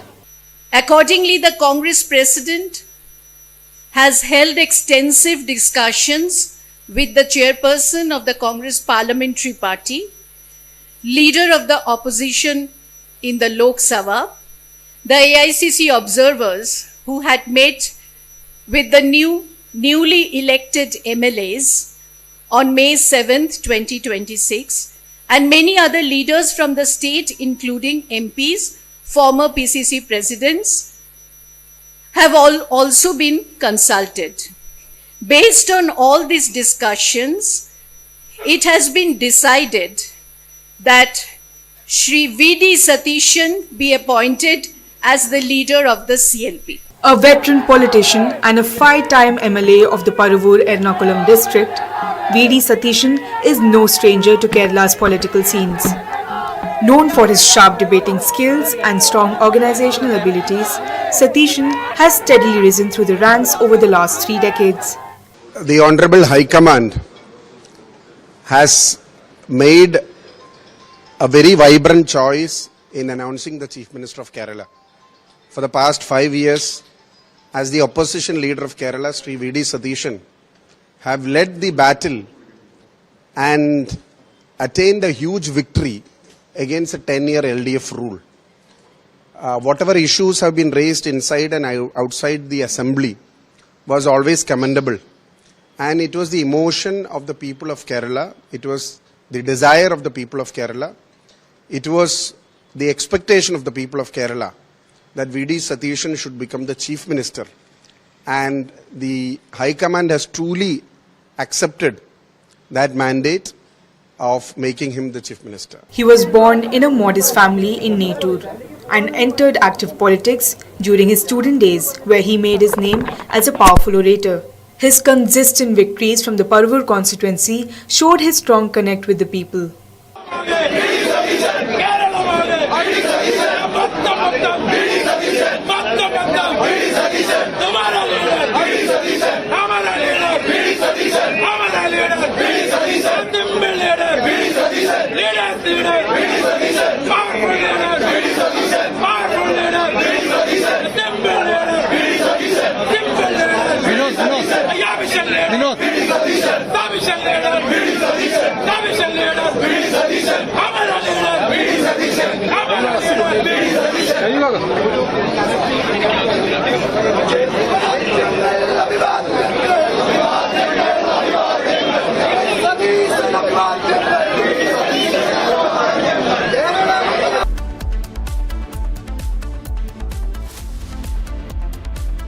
Join International Institute of Hotel Management. Call 983-10-50,000.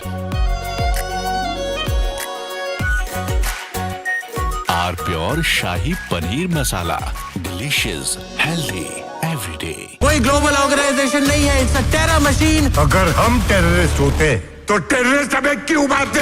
RSS ने बाबरी मस्जिद तोड़ी और RSS violent है। Just say it! वो तब गिरा जब इस देश के बहुसंख्यक समाज का विश्वास टूट गया। आप लोगों ने तो देश चलाने का दावा किया है, लेकिन आप लोगों का ना कोई हिसाब है ना कोई किताब। ये चोट निशान छोड़ेगी।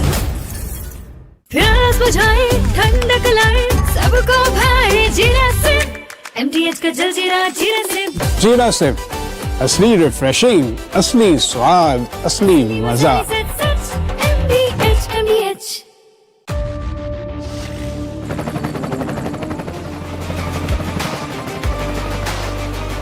Director, the taste of success. R pure सूजी पास्ता उबालो मिलाओ और खाओ 8 मिनट में तैयार। क्या टेस्ट है सबका राजा R pure masala. Build a team. That team will create many things. It will change Kerala. It will be a new era. A new Kerala. That is our target. In a major development in Kerala, Congress leader V.D. Satishan has been chosen as the new Chief Minister of the state. After days of intense speculation by the Congress High Command, V.D. Satishan has finally emerged as the face of the new government.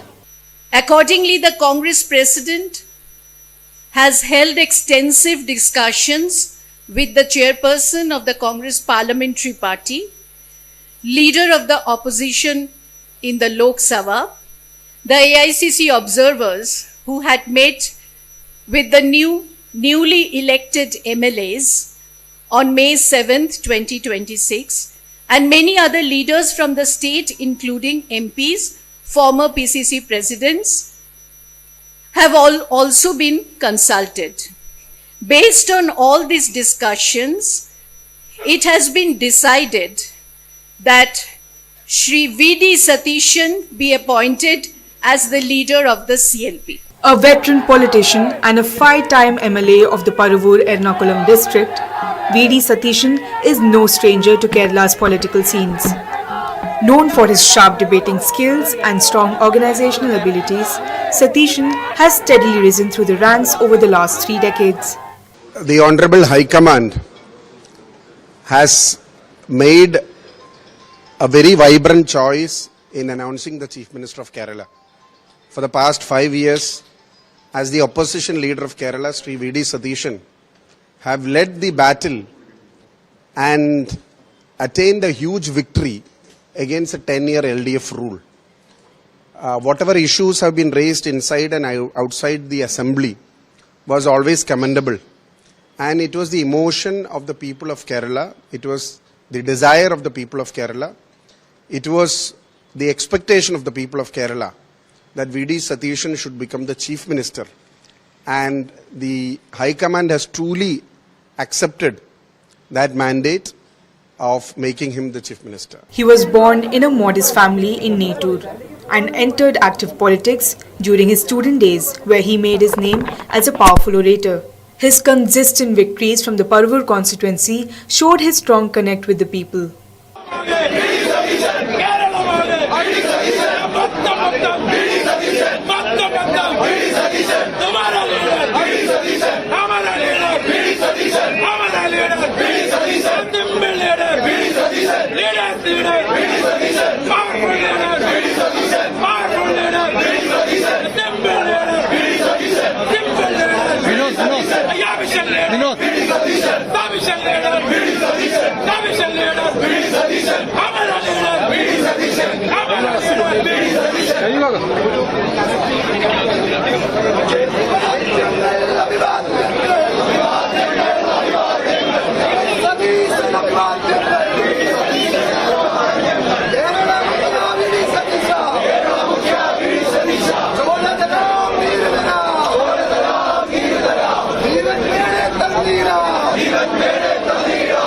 अचल में क्या इधर से आ गया वो इधर है ना, ये आ जाना रेडी कर रखा है। किसके लिए आ गए? आप सब केरला से हो? केरला से आ गए।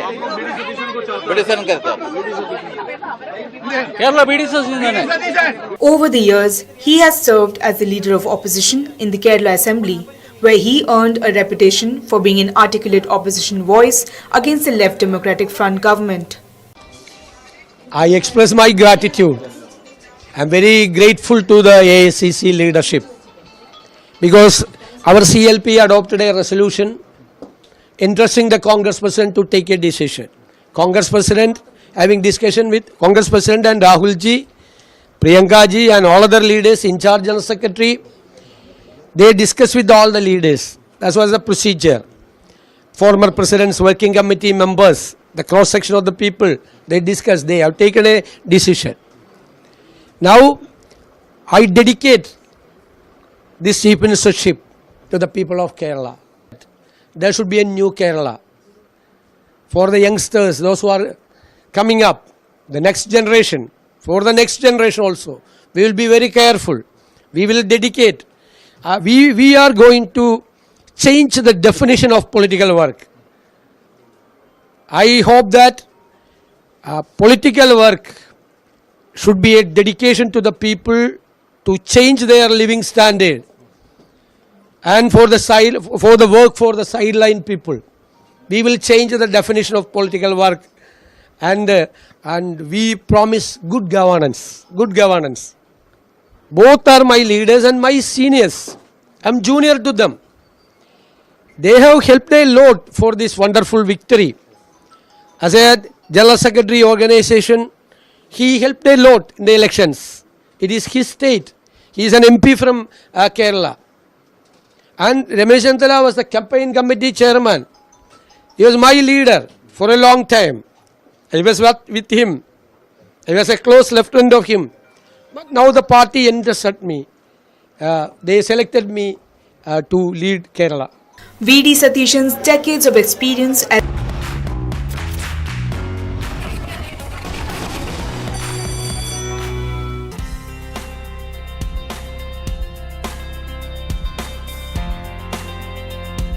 Every institution begins somewhere, but only a few evolve into systems that redefine how education is delivered at scale. For over 4 decades, SRM has grown into one of India's most expansive multidisciplinary university networks, spanning engineering, medicine, management, sciences, humanities, and emerging technologies. What began as a commitment to quality technical education has developed into a fully integrated academic ecosystem where learning, research, and innovation operate together. At its Chennai campus, this vision is visible at scale. The university brings together diverse disciplines within a single academic framework, supported by advanced research infrastructure, global collaborations across more than 30 countries, and a strong culture of innovation and entrepreneurship. With over 500 funded research projects, dedicated incubation centers, and a growing startup ecosystem, students are not only exposed to ideas but are encouraged to test, build, and apply them in real-world contexts. Strong industry partnerships across sectors such as technology, healthcare, and finance further ensure that learning remains relevant and outcome-driven. However, scale alone does not define an institution. Relevance does. As industries evolve and technology reshapes every sector, education must continuously adapt.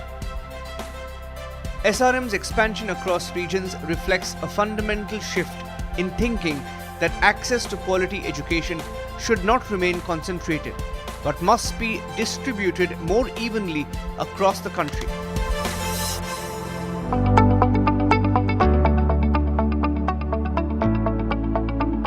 As SRM expands across regions, each campus reflects a shared philosophy while responding to its own context. In Andhra Pradesh, this philosophy takes the form of a future-focused institution designed for a rapidly changing India. SRM University AP represents the next phase of this evolution, with a strong emphasis on integrating learning, research and career readiness into a single academic journey. Students are encouraged to think across disciplines, connect ideas and engage with complex challenges. Research begins early, industry exposure is continuous and learning is designed to remain adaptive. This approach prepares students not just for existing roles, but for emerging opportunities in a dynamic global landscape.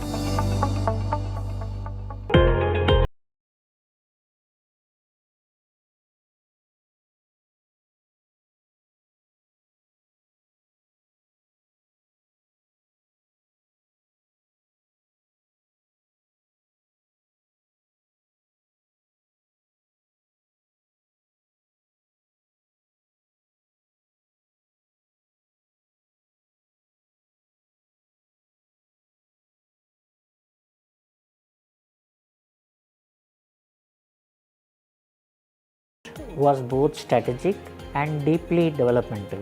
Sikkim and Northeast, while rich in culture, talent and natural resources, had historically limited access to high quality, multidisciplinary higher education institution of national repute.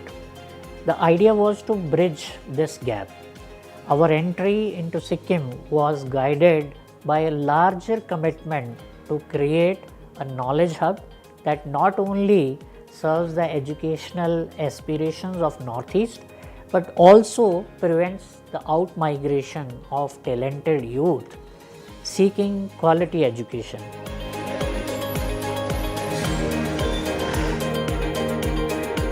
Built under the Sikkim State Government Act, the university was envisioned not as an extension, but as a regional anchor for higher education.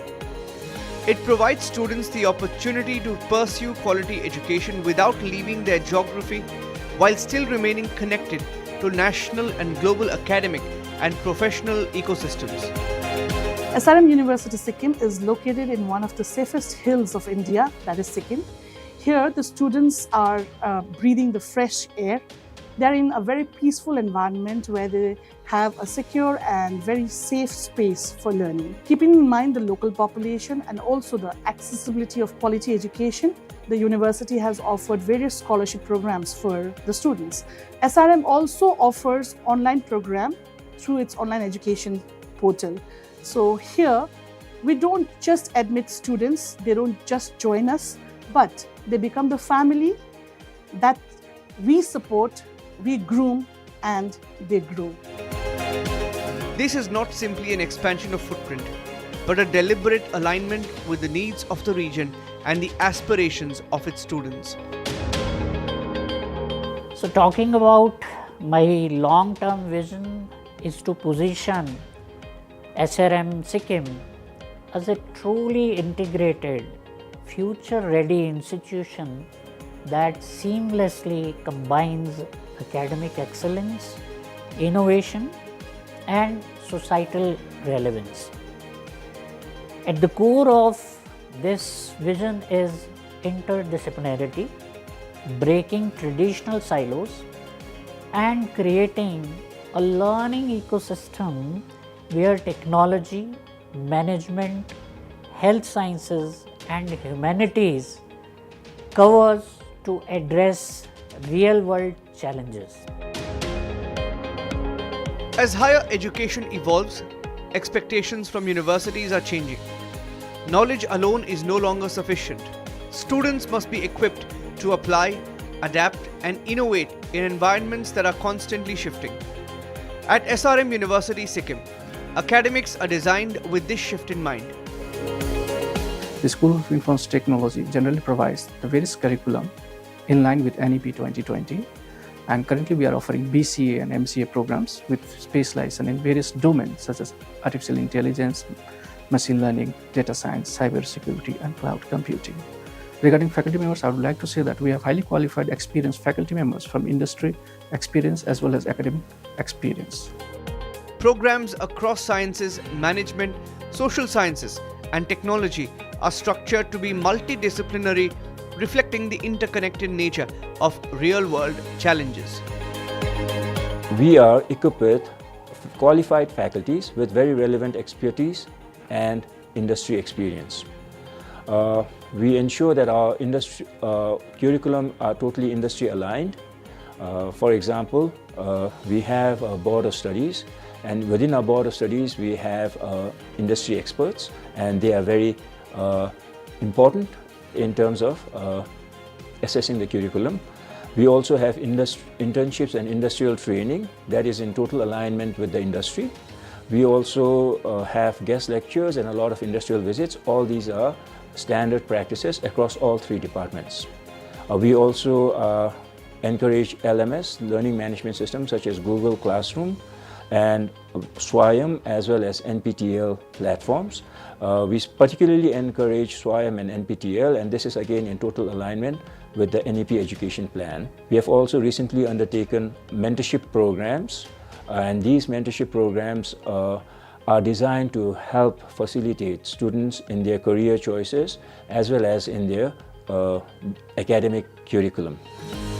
Under the framework of the National Education Policy 2020, students are offered flexibility through interdisciplinary pathways, research integration, and choice-based progression. So our endeavor at SRM University Sikkim is to create wise scientists. We just not focus on just teaching, but create wisdom, create thinking, create curiosity, and most importantly, create imagination. We firmly believe that science cannot be taught just in blackboard or whiteboard. It has to be taught in reality, in life. So a lot of focus is based on research-based teaching. If you look at the faculty members in Faculty of Sciences, all of them, without any exception, all of the faculty members have PhD from very premier institutes across India and abroad. We send our faculty members abroad for short courses, short programs, and they learn the things and they come and teach our students. This enables them to shape their academic journeys based on their interests and career goals, rather than being confined to rigid structures. At SRM University Sikkim, we currently have 16 academic departments under 4 faculties, offering 41 undergraduate, postgraduate and PhD programs across diverse disciplines, creating a vibrant, future-oriented, multidisciplinary learning ecosystem. Today, we are proud to say that our academic ecosystem is strongly aligned with the vision of the National Education Policy 2020. We have designed our academic framework to give flexibility to the students to choose courses across disciplines according to their interest, aptitude, and career goals. We strongly emphasize experiential learning through the internship, apprenticeship, project-based learning, field exposure, research engagement. Hence, we have introduced Capstone project from very first year of our undergraduate study to promote the research and innovation temperament among our students.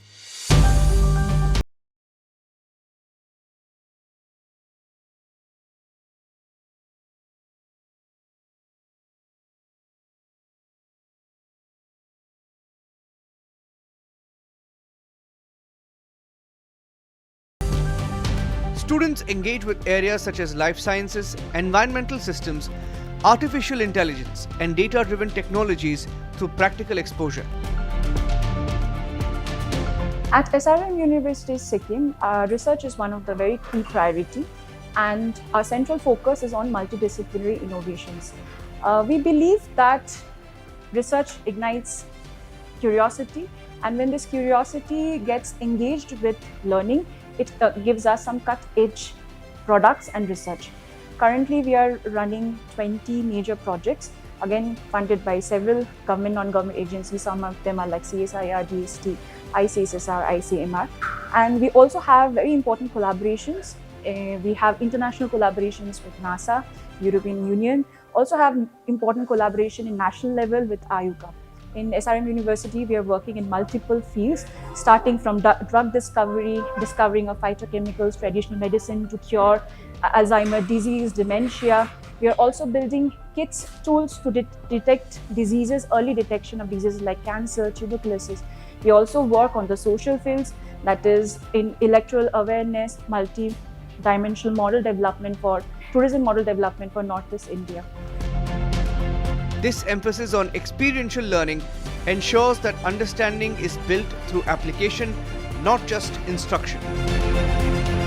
Us, education for us is not confined to classrooms. It is lived, experienced and expressed. At SRM University Sikkim, the Faculty of Social Sciences brings together disciplines like English, history, sociology, economics, political science, and journalism and mass communication to create a space where ideas meet action. The university is also strengthening its research ecosystem through dedicated centers, laboratories, and academic initiatives that introduce students early to structured thinking, experimentation, and problem solving. So, our university is a very research intensive university, and we work on multidisciplinary projects. Like in my department, there are projects on biodiversity and conservation. I work on a topic that is bridging the gap between classical research and application towards the society. So what I work on is how plants look into the light and control all its gene expressions. When these gene expressions can be controlled, 1/3 of the gene expressions are controlled by light, I look into polyamines. They are very important molecules present everywhere in the living system, and they can be a molecule that we can guide, we can modulate to fight stress. And in this climate change scenario, we need more stress-resistant plants so that we can have food security for the society. Alongside academics, campus continues to evolve as a digital-first environment, supported by integrated systems that enable continuous and accessible learning. Equally important is the digital transformation in this age. We are steadily building a smart campus with advanced digital infrastructure, which is blended in the learning modes and access to global knowledge and networking, ensuring that our students are aligned with the demand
academics and research, but also from dynamic clubs, sales and societies of the student.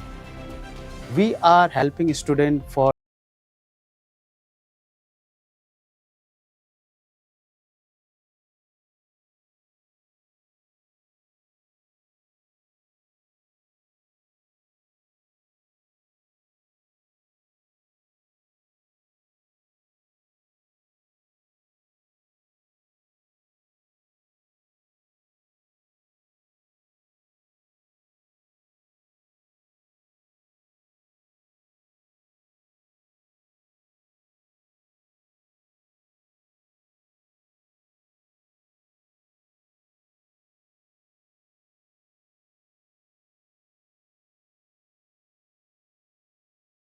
Beyond academics, student development is shaped through participation in clubs, sports, cultural platforms, and institutional initiatives.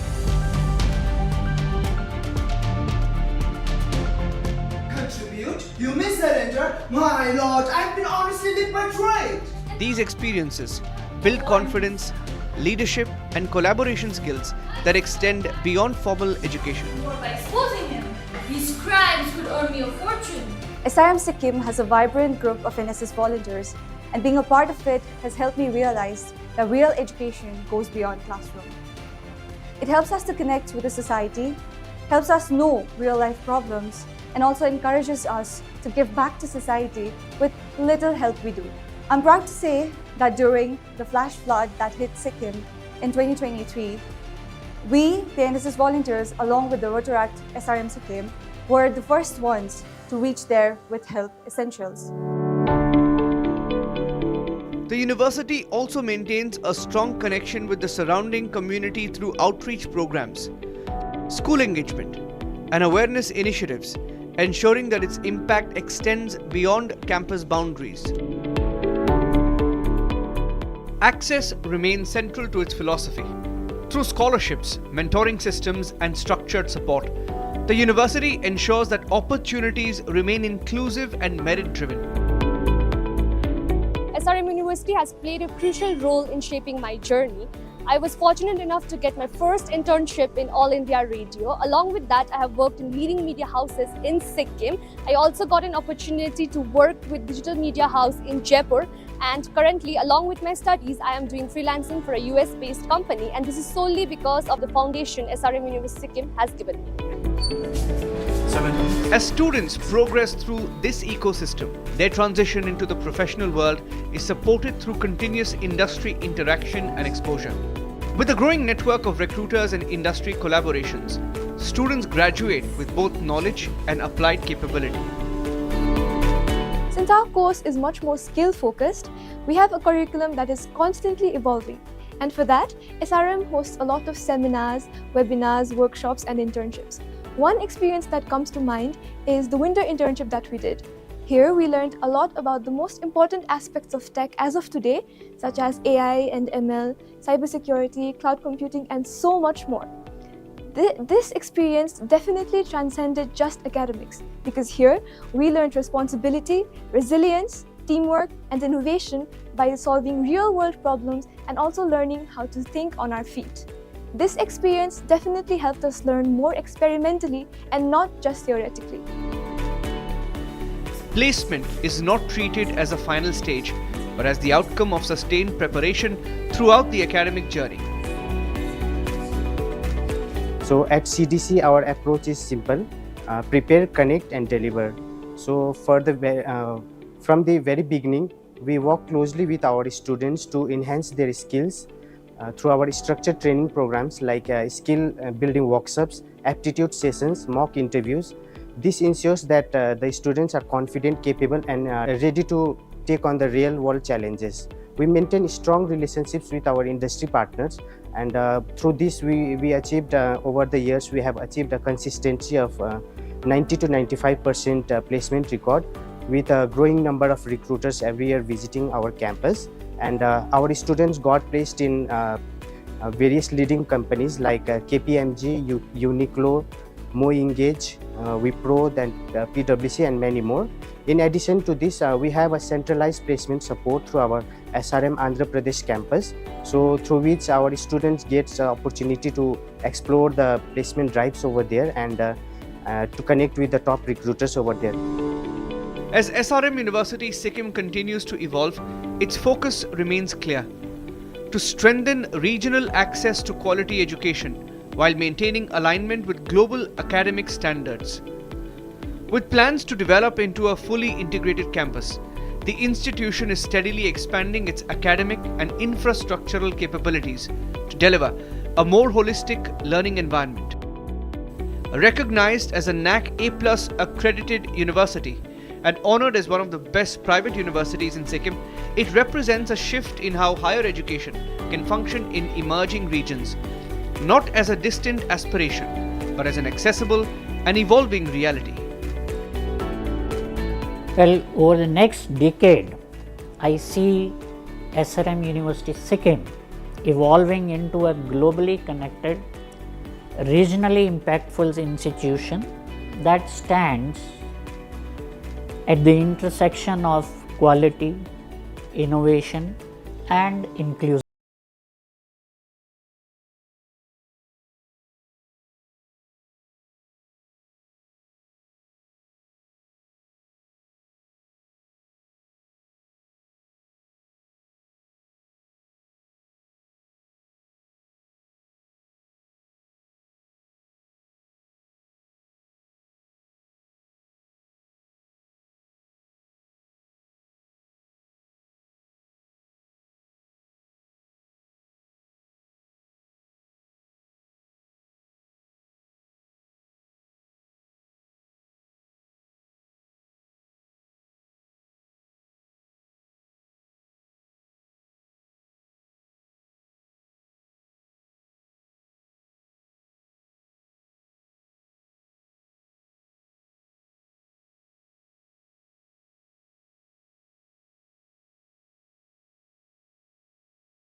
In coming episodes, we turn our focus to SRM Public School, where this very philosophy is being shaped in younger minds.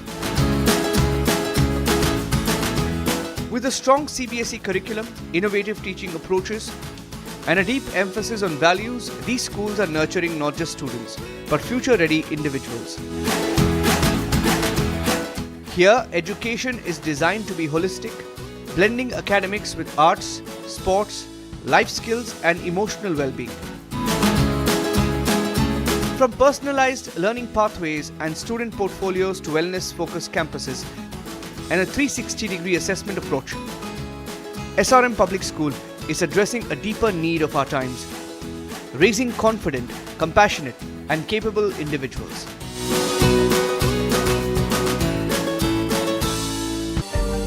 Because at its core, SRM is not just an institution, it's a belief. A belief that education must do more than inform. It must inspire. In a world where learning is often reduced to a transaction, SRM continues to uphold its true purpose: to empower, enable, and elevate.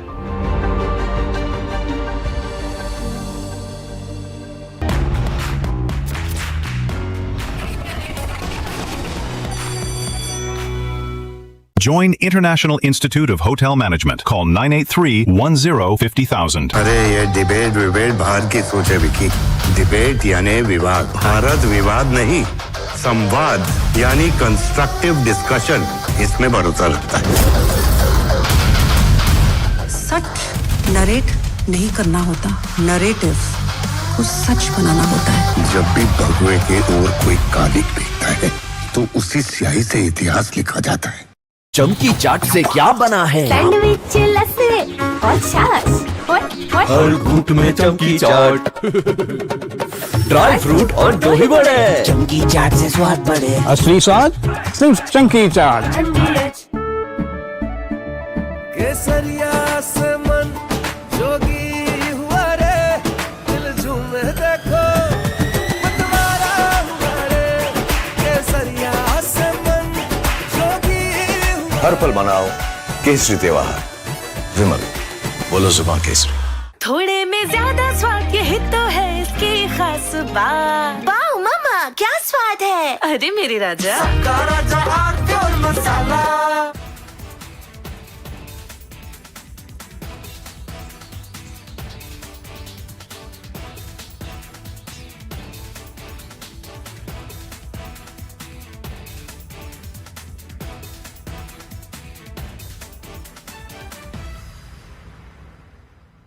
Build a team. That team will create many things.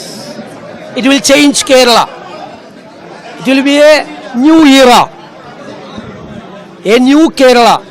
That is our target. In a major development in Kerala, Congress leader V.D. Satishan has been chosen as the new Chief Minister of the state. After days of intense speculation by the Congress High Command, V.D. Satishan has finally emerged as the face of the new government. Accordingly, the Congress President has held extensive discussions with the chairperson of the Congress Parliamentary Party, leader of the opposition in the Lok Sabha, the AICC observers who had met with the newly elected MLAs on May 7th, 2026, and many other leaders from the state, including MPs, former PCC presidents, have also been consulted. Based on all these discussions, it has been decided that Shri V.D. Satishan be appointed as the leader of the CLP. A veteran politician and a 5-time MLA of the Paravur Ernakulam district, V.D. Satishan is no stranger to Kerala's political scenes. Known for his sharp debating skills and strong organizational abilities, Satishan has steadily risen through the ranks over the last 3 decades. The Honorable High Command has made a very vibrant choice in announcing the Chief Minister of Kerala. For the past 5 years, as the opposition leader of Kerala, Sri V.D. Satishan, have led the battle and attained a huge victory against a 10-year LDF rule. Whatever issues have been raised inside and outside the assembly was always commendable. And it was the emotion of the people of Kerala, it was the desire of the people of Kerala, it was the expectation of the people of Kerala that V.D. Satishan should become the Chief Minister. And the High Command has truly accepted that mandate of making him the Chief Minister. He was born in a modest family in Netur and entered active politics during his student days, where he made his name as a powerful orator. His consistent victories from the Paravur constituency showed his strong connect with the people.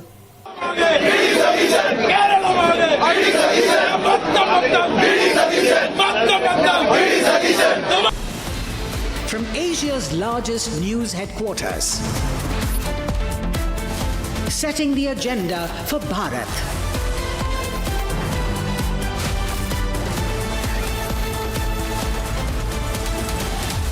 You're watching Republic.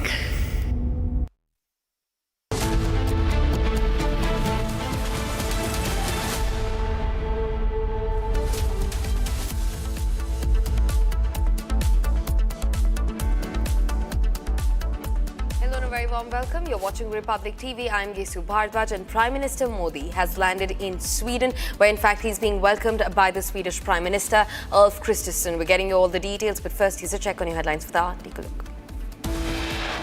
Headlines brought to you by Canara Bank. Together we can.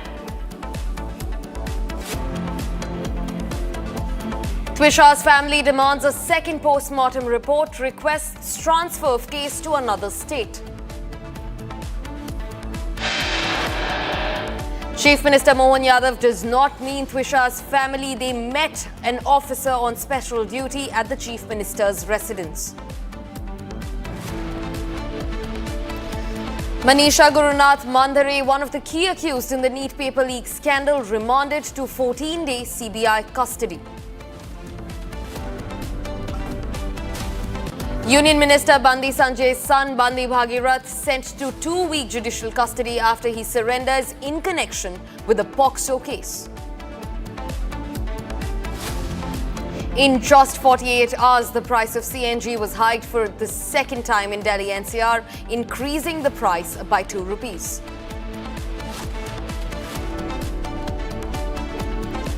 Government imposes import curbs on silver amid push to tighten precious metals inflows. After Netherlands, Prime Minister Modi heads to Sweden for high-level talks on trade and innovation.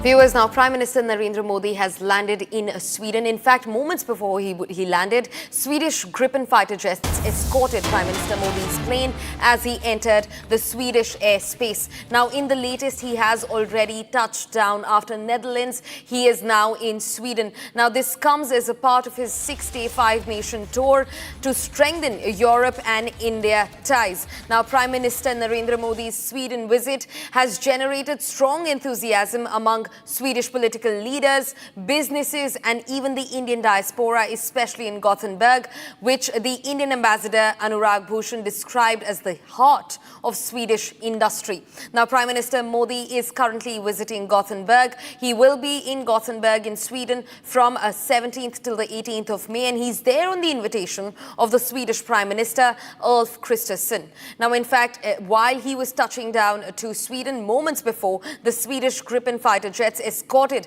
Prime Minister Narendra Modi's plane as he entered the Swedish airspace. Now, this is going to lay out an ambitious roadmap for future. In fact, Prime Minister Narendra Modi just left from Netherlands a few hours ago, and these are the visuals of him touching down in Sweden, where he received a warm and rousing welcome by the Swedish Prime Minister Ulf Kristersson.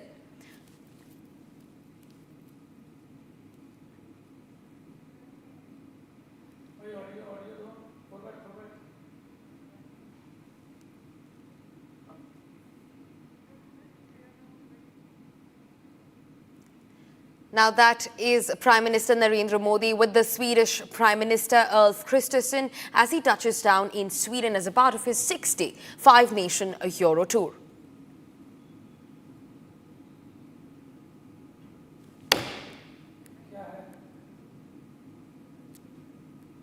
In fact, we're also being joined by our senior executive editor, Abhishek Kapoor, to get us more updates into the matter. Abhishek, we look at the visuals. He's received a warm welcome everywhere. But interestingly, while he was entering the Swedish airspace, the Swedish Gripen fighter jets also escorted Prime Minister Modi. That was a sight to behold. And now he's meeting his Swedish counterpart, Prime Minister Ulf Kristersson. Abhishek. Well, yes, Prime Minister there reaching Gothenburg, which is the second largest city of Sweden after Stockholm, their capital. So it's not the capital where Prime Minister has landed, but Swedish Prime Minister Ulf Kristersson actually receiving him at the tarmac, and that's significant. So both in terms of the Gripen fighters escorting Prime Minister's aircraft and then receiving by the Prime Minister Kristersson, I think is a significant statement being made by Sweden of the kind of importance they are really attaching to this visit. Prime Minister is on a 5-day, 6-nation tour, essentially of Europe, but for the UAE, which ended day before yesterday. And now he has landed in Sweden. He's going to have a bilateral dialogue with the Swedish counterpart, and then there is an industry meeting of EU. Remember, India and the European Union cleared a free trade agreement in the month of January this year, and the two sides are going to meet again in Gothenburg, and they are going to be discussing how to take that FTA forward, and the industry leaders are going to be meeting. This is a significant visit overall panning out. In fact, tomorrow Prime Minister is going to be in Oslo, where India Nordic Summit is going to take place, and there also you are going to see the leaders of Sweden, Finland, Denmark, and of course Norway going to be there as host country, and to take the India-Nordic region relationship forward.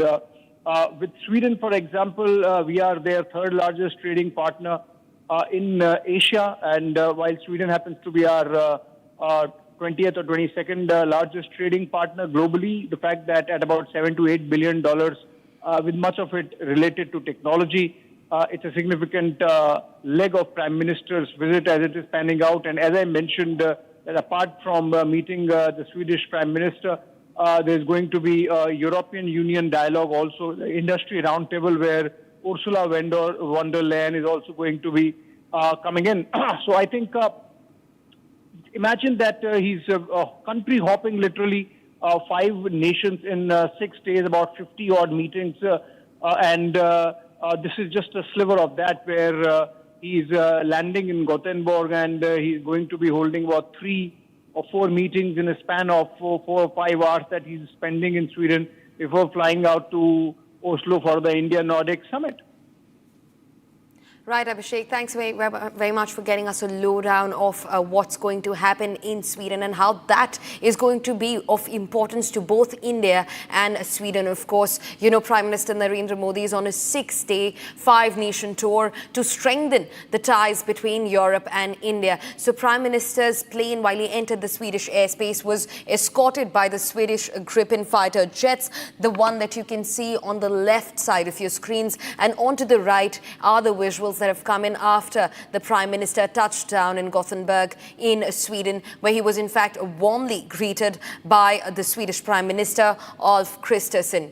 Now, in fact, Prime Minister Modi is in Sweden over Ulf Kristersson's invitation, and a lot of this, what comes out of this meeting continues. But viewers also from Sweden, a huge gathering of Indians awaits Prime Minister Modi in Sweden during his 6-day, 5-nation diplomatic tour of Europe. The Indian community awaits his arrival from outside the airport. In fact, there are loud chants of Modi, Modi that reflect strong support and excitement amongst the Indian diaspora. Take a look at the people, the Indian diaspora that awaits Prime Minister Narendra Modi. You know, people are waiting everywhere, outside the embassies, they're waiting outside the airport itself. Now, the Prime Minister has just touched down to the Gothenburg airport in Sweden, and these are the visuals from right outside, where the Indian diaspora is cheering on Prime Minister Modi. We see the Tiranga, we see the Swedish flag in the hands of the people who are eagerly waiting to catch a glimpse of their Prime Minister. Now remember, Prime Minister Modi is in Sweden as a part of his 6-day, 5-nation Euro tour to strengthen the relations between India and Europe.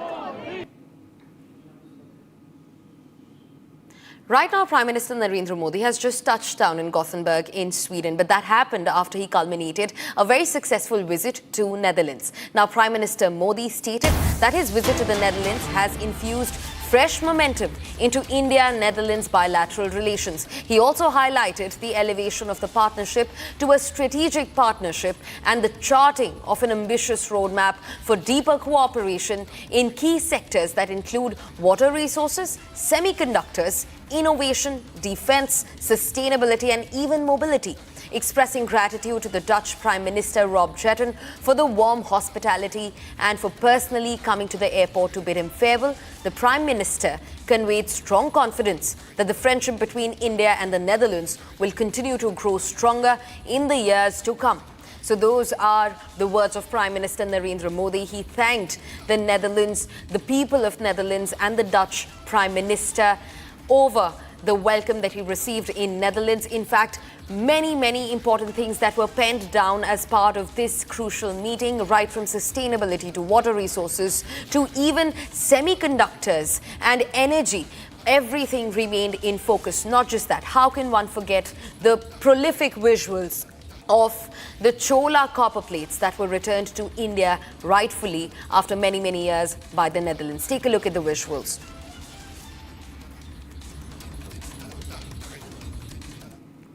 Viewers, now shifting focus to the top discussion of the hour. Republic has exclusively accessed the FIR copy in Twisha Sharma's case. Now, Twisha Sharma's family has filed an FIR on the 15th of May 2026 at around 2:36 a.m. regarding her death on the 12th of May 2026 that happened between 10:20 and 10:35 p.m. We're showing you the copy of the FIR that has been exclusively accessed by the Republic Media Network. The FIR has been filed under relevant sections including BNS 80 for dowry, death, which is punishable with about 7 years of life imprisonment, and BNS section 85 for cruelty by husband or relatives, which is punishable to up to 3 years. In fact, BNS section 35 for common intention and section 3 and 4 for the Dowry Prohibition Act. The family has alleged physical and mental torture for dowry by her husband and even mother-in-law acting with common intent. Those are the exact words that have been penned down in the FIR that has been filed by Twisha's family. The post-mortem also revealed that the death happened due to ante-mortem hanging by a ligature along with multiple injuries. So more and more details that are coming out, and Republic continues to campaign, continues to bat and demand for justice for Twisha. And in that pursuit, we've also exclusively accessed the copy of the FIR. We're in fact showing you exactly what the FIR entails. The status says that the case has been registered as a dowry death and the probe remains on. And in fact, they've also, in the FIR, it is stated that these sections of domestic abuse, the sections of abuse and physical and mental torture by in-laws and husband in common interest have also been noted. Now, in fact, Satya Vijay joins me live to get us more updates into the matter. Satya Vijay, my colleague, has been on ground since morning. Satya Vijay, हमसे details के बारे में बात करिए. Chief minister के साथ जो meeting थी, जहां ट्विशा के फादर, उनके ब्रदर गए थे, वहां चीफ मिनिस्टर ने उनसे मुलाकात ही नहीं की. और क्या अपडेट्स है वहां पे? क्या अभी तक प्रोटेस्ट जारी है? जी हाँ, बिल्कुल ताजुब की बात है कि एक पीड़ित परिवार जो पिछले 5 दिन से त्रिशा के साथ जस्टिस हो, इसके लिए लगातार लड़ाई लड़ रहा है। इसके बाद आज पूरा परिवार महिलाओं के साथ घर की, उनकी बहन, त्रिशा की बहन, उसकी माँ, उसकी भाभी, सभी लोग सीएम हाउस पहुंचे, जहां पर उन्होंने धरना दिया और 1.5 से 2 घंटे की जिद्दोजहद के बाद पुलिस जैसे तैसे मानी। पहले पुलिस कोशिश कर रही थी कि इनको किसी तरह से हटाया जा सके। इसके लिए पुलिस ने एक पिकअप वाहन भी बुला लिया जिसमें इनको अरेस्ट करने की धमकी दी गई। हालांकि कह सकते हैं कि हम वहां मौजूद थे। हमारा रिपब्लिक मीडिया नेटवर्क का कैमरा देखकर पुलिस को लग रहा था कि अगर वो उन्हें जबरन गिरफ्तार करती है तो कहीं ना कहीं पुलिस की किरकिरी होगी, और इसीलिए कोऑर्डिनेट किया गया कि सीएम हाउस में 2 लोगों की मुलाकात करवाई जाएगी। जिसके बाद करीब 3 बजे त्रिशा के पिता और भाई सीएम हाउस पहुंचे, लेकिन वहां पर सीएम से उनकी मुलाकात नहीं हो पाई। सिर्फ सीएम के ओएसडी से मुलाकात हुई, और इस ओएसडी की मुलाकात के बाद त्रिशा के पिता से हमने बात भी की।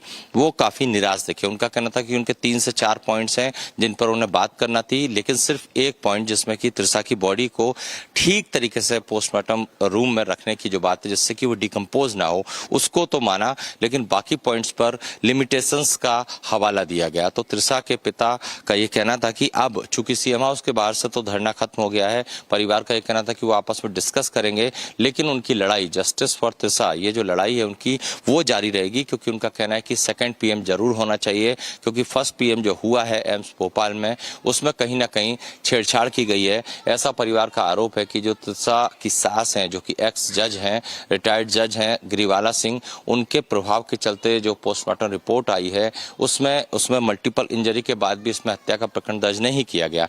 हमने एफआईआर कॉपी भी एक्सक्लूसिवली दिखाई है, जिसमें हमने बीएनएस की तमाम धाराओं को दिखाया कि किन किन धाराओं में केस दर्ज किया। 12 मई को त्रिशा ने सुसाइड किया था और 2 दिन बाद ये एफआईआर मर्ग जो है वो एफआईआर में कन्वर्ट हुआ, जिसमें जो धाराएं हैं वो ड्योरी डेथ की हैं, जिसमें जो धारा है वो मानसिक और प्रताड़ना की है, दहेज मांगने की है। अब इस पर परिवार का ये कहना है कि ये जो धाराएं हैं इसमें ये मामूली धाराएं हैं, लेकिन पुलिस का अपना तर्क है। पुलिस का कहना है कि ये गैर जमानती यानी कि नॉन बेलेबल धाराएं थी और इनसे ज़्यादा बड़ी धाराएं का उपयोग नहीं किया जा सकता। बाकी फर्दर इन्वेस्टिगेशन करने से पुलिस ने कहा है कि वो आगे जाँच कर रहे हैं। अब लेकिन दूसरी बात यह है कि ओएसडी से मुलाकात के बाद हो सकता है, क्योंकि मामला काफी बड़ा है, गंभीर आरोप लग रहे हैं। पूरे मध्य प्रदेश पुलिस की साख यहाँ पर जो है वो कटघरे में है, क्योंकि परिवार का तो ये तक कहना है कि दिल्ली एम्स में पोस्टमार्टम हो, सेकंड पोस्टमार्टम, और जांच भी दूसरे राज्य को दी जाए या फिर न्यायाधीश की निगरानी में की जाए। तो ऐसे में क्या सीएम कोई सख्त कदम उठाते हैं, कोई दिशा निर्देश देते हैं? क्योंकि परिवार अभी भी अड़ा हुआ है कि उनके साथ इंसाफ नहीं हो रहा है। परिवार का कहना है कि कहीं ना कहीं जो रसूख है, जिस तरह से जुडिशियली, चूंकि गिरिवाला सिंह खुद जज रही हैं, तो ऐसे में भोपाल कोर्ट से एंटीसिपेटरी बेल भी मिल गई। ऐसे में वो पीड़ित पक्ष जो है वो कहीं ना कहीं अपने आप को ठगा महसूस कर रहा है, और इसीलिए हमने वहाँ पर जो तस्वीरें दिखाई, रोते बिलखते परिवार को देखा, हमने दिखाया भी किस तरह उसकी माँ वहाँ पर प्रोटेस्ट करते करते बेहोश हो गई। उसे वहाँ पर पानी से उसका सिर धुलाया गया जिससे कि वो होश में आए। परिवार के बाकी लोग भी काफ़ी दुखी थे, रो रहे थे। अब देखना ये कि जी धन्यवाद सत्य विजय हम तक ये सारी इन्फॉर्मेशन पहुंचाने के लिए। इनफैक्ट व्यूअर्स, माय कॉलीग सत्य विजय has made it very clear. He's spoken to the family even after the family came out of the chief minister's residence without the chief minister even meeting them. He says that the family has told him that they felt cheated, that their desperation for help was not paid any attention or heed to.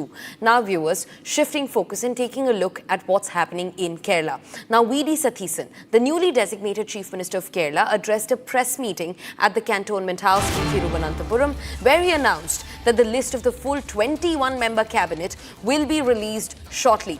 He stated that the names of all ministers will be announced soon and that the oath-taking ceremony of the new cabinet is scheduled for tomorrow at 10 a.m. So finally, the confusion surrounding Kerala's chief minister seems to be coming to a full-rounded end, with V.D. Satheesan not only going to take oath as the Kerala chief minister, but also the names of the 21 cabinet members to be released very soon. In fact, the new cabinet, along with the chief minister V.D. Satheesan, will be sworn in tomorrow, and that is scheduled for 10 a.m. tomorrow morning. In fact, Sankar continues joining me on the broadcast to get us more updates into the matter. Sankar, this is a huge relief for the people of Kerala. V.D. Satheesan, along with 21 cabinet members, to be sworn in tomorrow morning at 10 a.m. What more details can you get us, Sankar?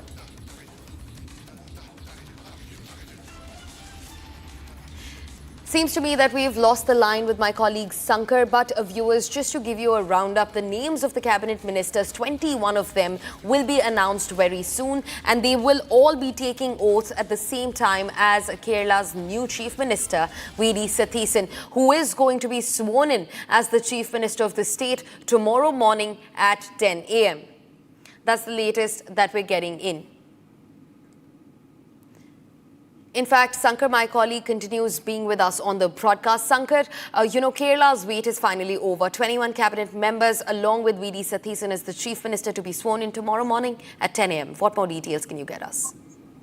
Yes, after several hours of uncertainty, the UDF leaders in Kerala finally reached a consensus over the seat sharing of ministers in the new cabinet to be formed tomorrow. And some minutes back, the CM designate V.D. Satheesan met Kerala Governor Rajendra Arlekar and made a claim for making the government, and also submitted a full list of cabinet ministers and the And in the ministry, there are 11 ministers for for the Congress and 5 for Muslim League, 1 for one for Kerala Congress and 1 for RSP, CMP, and all. And there will be 21 members in the ministry, and all the 21 ministers, including the Chief Minister V.D. Satish, will officially take oath of their respective positions tomorrow. And V.D. Satish, some minutes ago in the press conference, stated that this would be the first time ever in the history of the Congress party in Kerala in such a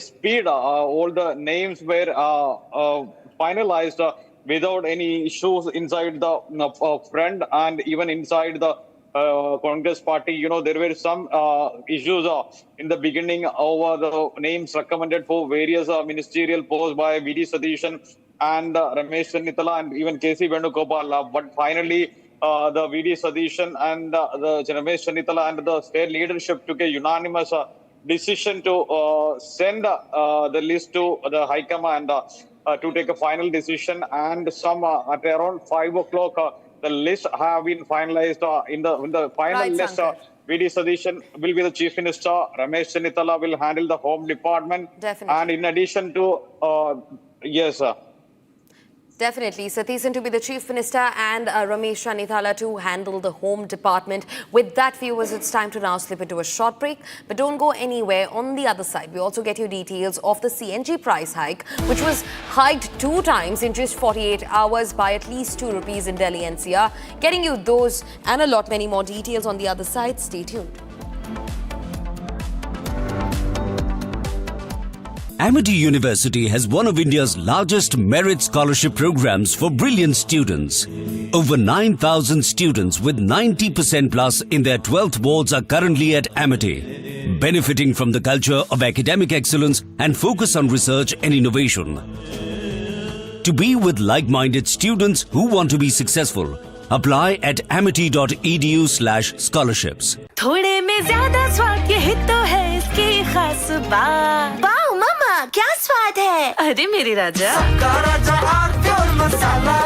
ये सब आप इसलिए कर रहे हैं ना sir, ताकि आप अपने आरएसएस को बचा सके। वैसे भी आप आरएसएस के भोपू ही तो हैं। आरएसएस का सच है मेरी थीसिस, जो सालों से छुपाया गया है। But I am going to unmask the truth. Class अब शुरू होगी because the professor is here. ये जो भी हो रहा है, ये injustice, ये conspiracies, ये manipulation, अगर आप इसको terrorism नहीं कहेंगे तो फिर किसको कहेंगे? ये है मेरा आखिरी सवाल. This is my last question to you. चमकी चाट से क्या बना है? आलू चाट या फ्रूट चाट? स्वाद बनाए चमकी चाट. क्या बात है? स्वादिष्ट पकोड़े और फरसान, अरे चमकी चाट है इसकी जान. असली स्वाद सिर्फ चमकी चाट. केसरिया से मन जोगी हुआ रे, दिल झूमे देखो मतवारा हुआ रे. केसरिया से मन जोगी हुआ. हर पल मनाओ केसरी त्योहार. विमल, बोलो जुबान Kesari.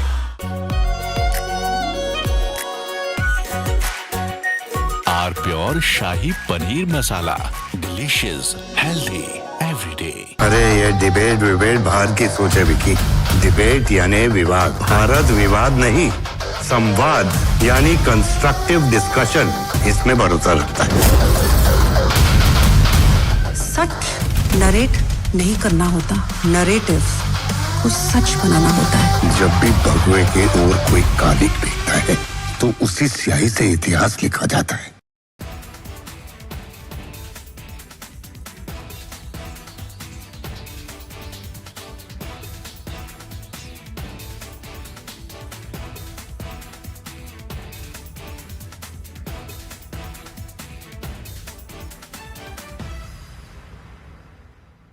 Build a team. That team will create many things. It will change Kerala. It will be a new era, a new Kerala. That is our target. In a major development in Kerala, Congress leader V.D. Satish has been chosen as the new Chief Minister of the state. After days of intense speculation by the Congress High Command, V.D. Satish has finally emerged as the face of the new government. Accordingly, the Congress president has held extensive discussions with the chairperson of the Congress Parliamentary Party, leader of the opposition in the Lok Sabha, the AICC observers who had met with the newly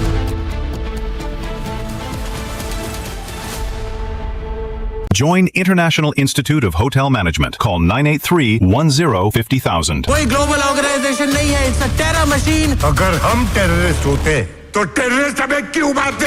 RSS ने बाबरी मस्जिद तोड़ी और RSS violent है। Just say it! वो तब गिरा जब इस देश के बहुसंख्यक समाज का विश्वास टूट गया। आप लोगों ने तो देश चलाने का दावा किया है, लेकिन आप लोगों का ना कोई हिसाब है, ना कोई किताब। ये चोट निशान छोड़ेगी।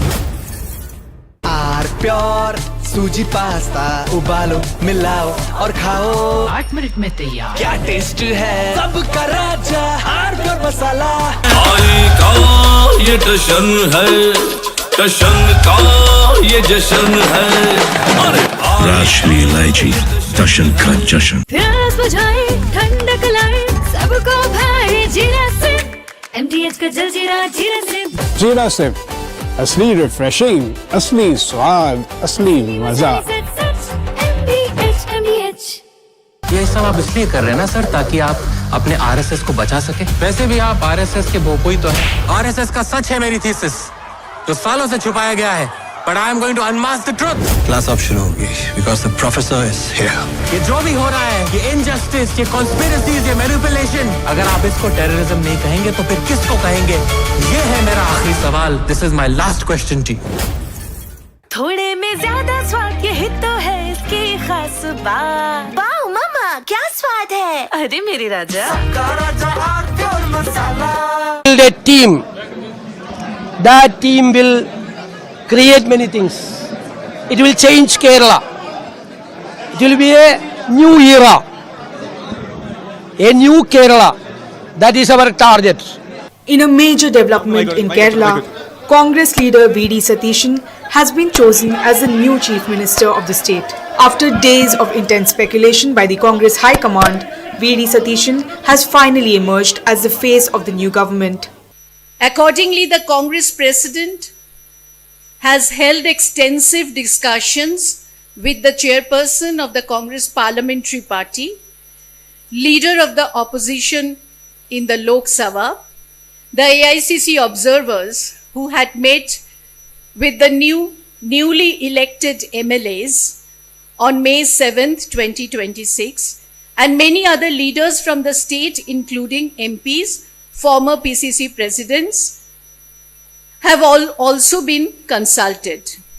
Based on all these discussions, it has been decided that Shri V.D. Satishan be appointed as the leader of the CLP. A veteran politician and a 5-time MLA of the Paruvur Ernakulam district, VD Satishan is no stranger to Kerala's political scenes. Known for his sharp debating skills and strong organizational abilities, Satishan has steadily risen through the ranks over the last 3 decades. The Honorable High Command has made a very vibrant choice in announcing the Chief Minister of Kerala. For the past 5 years, as the opposition leader of Kerala, Sri V.D. Satishan, have led the battle and attained a huge victory against a 10-year LDF rule. Whatever issues have been raised inside and outside the assembly was always commendable. And it was the emotion of the people of Kerala, it was the desire of the people of Kerala, it was the expectation of the people of Kerala that V.D. Satishan should become the Chief Minister.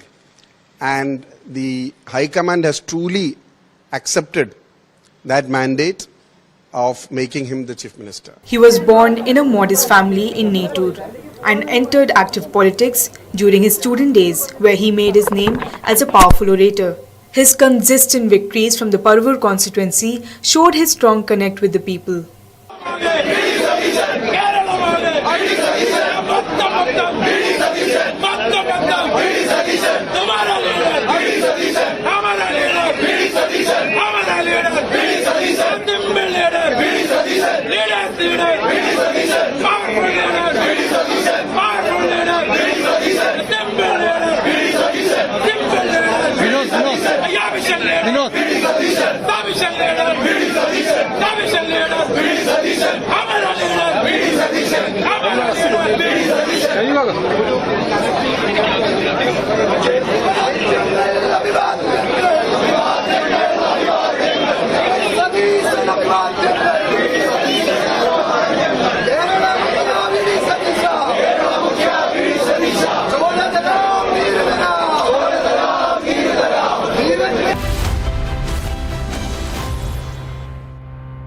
Ladies and gentlemen, and a very warm welcome to Republic's Education Conclave.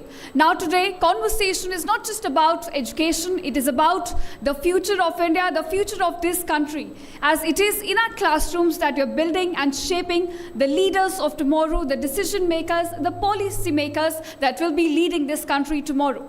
So today we will have a powerful mix of voices from policy makers who are changing the national education framework, from innovators who are driving the new age learning, educators who are transforming the learning on the ground, as well as thought leaders who are changing how India learns. Education is now becoming a tool of change on the ground. Now move our conversation to Startup India. Now we have seen Prime Minister Modi, different leaders talking about this buzzword called Startup India. And this is because India is turning into a hub of startups. We have a lot of startups coming up which are led by young innovators, young leaders. And today, in fact, we also have several young innovators among us. Now, when I was in college just a few years back, the conversation was about getting placed, gaining employment. We were all excited to just become employees. But today, as all of you, and in fact, most of you are in college right now, the conversation has evolved. You're talking about entrepreneurship, you're talking about creating employment and building something of your own, which is, of course, a welcome change for all of us and for our country as well. So today, one such example where, young leaders are getting a breed, it's about Galgotia's University, where strong placement performance is going hand in hand with a growing culture of innovation and industry exposures. So it's time to welcome all of these students from Galgotia's University who will be presenting their ideas, their solutions, as we welcome on stage these young innovators. Let me call upon you, Team 1, Carbon Sync, which is presented by Pushkar Singh. Team 2, Kavach AI, presented by Abhishek Kumar. Team 3, Kisan Drishti, presented by Soumya Gupta and Swastik Gupta. Team 4, Tacto, presented by Gaurav Pant, as well as Kavya Singh, Ayush Raj and Srishti Mandolia. And you also have Team 5 called Tech Curious, presented by Akash and Yash. Let's give a huge round of applause for all of these young innovators. Hello everyone. Let me begin with a question first.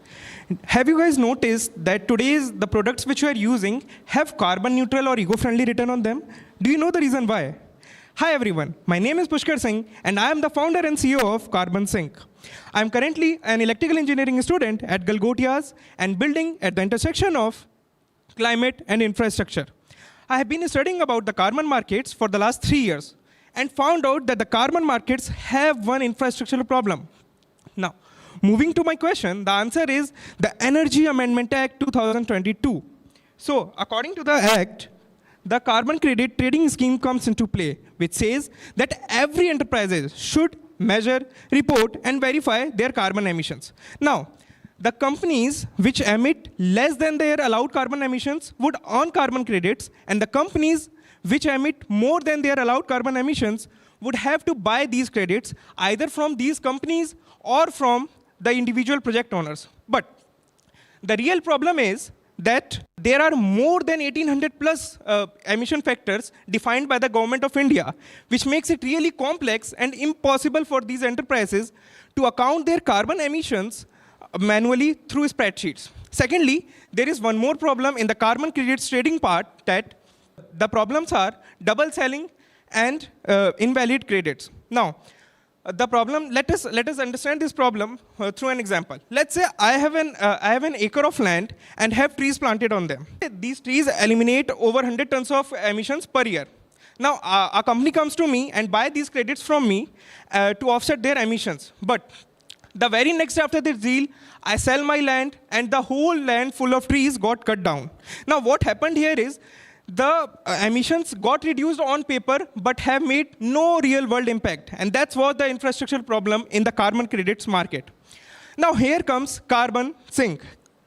Carbon Sync is a unified platform for all the carbon needs of an enterprise, from carbon accounting to carbon offsetting, all at one place. Now, how Carbon Sync works is, the enterprise just upload their invoices on Carbon Sync, and our artificial intelligence-based algorithm simply calculate the type of emissions and segregate it on the amount and type of emissions and upload it to your company's dashboard, which is available on Carbon Sync. Secondly, to solve the carbon credits trading problem, we are integrating unique tokenization system, which acts as an immutable ledger for the carbon credits, and also the carbon credits traded through Carbon Sync at the end got publicly released, which technically stops double selling of the credits.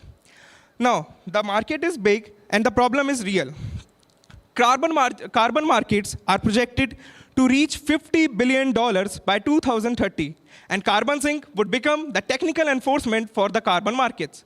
Carbon Sync is a pure example that whenever trust becomes programmable, climate impact could be scalable. Thank you everyone for listening to me.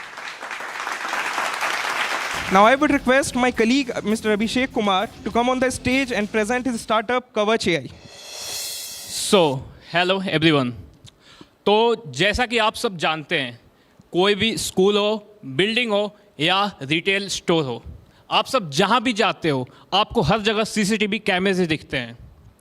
अच्छा, पता है, कहते हैं कि ऊपर वाला सब कुछ देख रहा है, बट अनफॉर्चुनेटली वो देखता सब है, बट करता कुछ नहीं.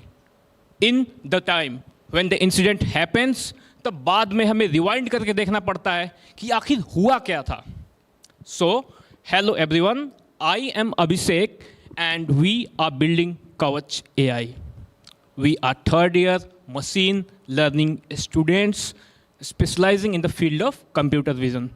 Last year, Mahakumbh Stampede हम सब ने witness करा था. Then we thought and brought out a solution to manage crowd efficiently. We did it, we implemented it, tested in our college, and it worked fine. But the real idea clicked when we shifted our focus to the retail industry. ठीक है?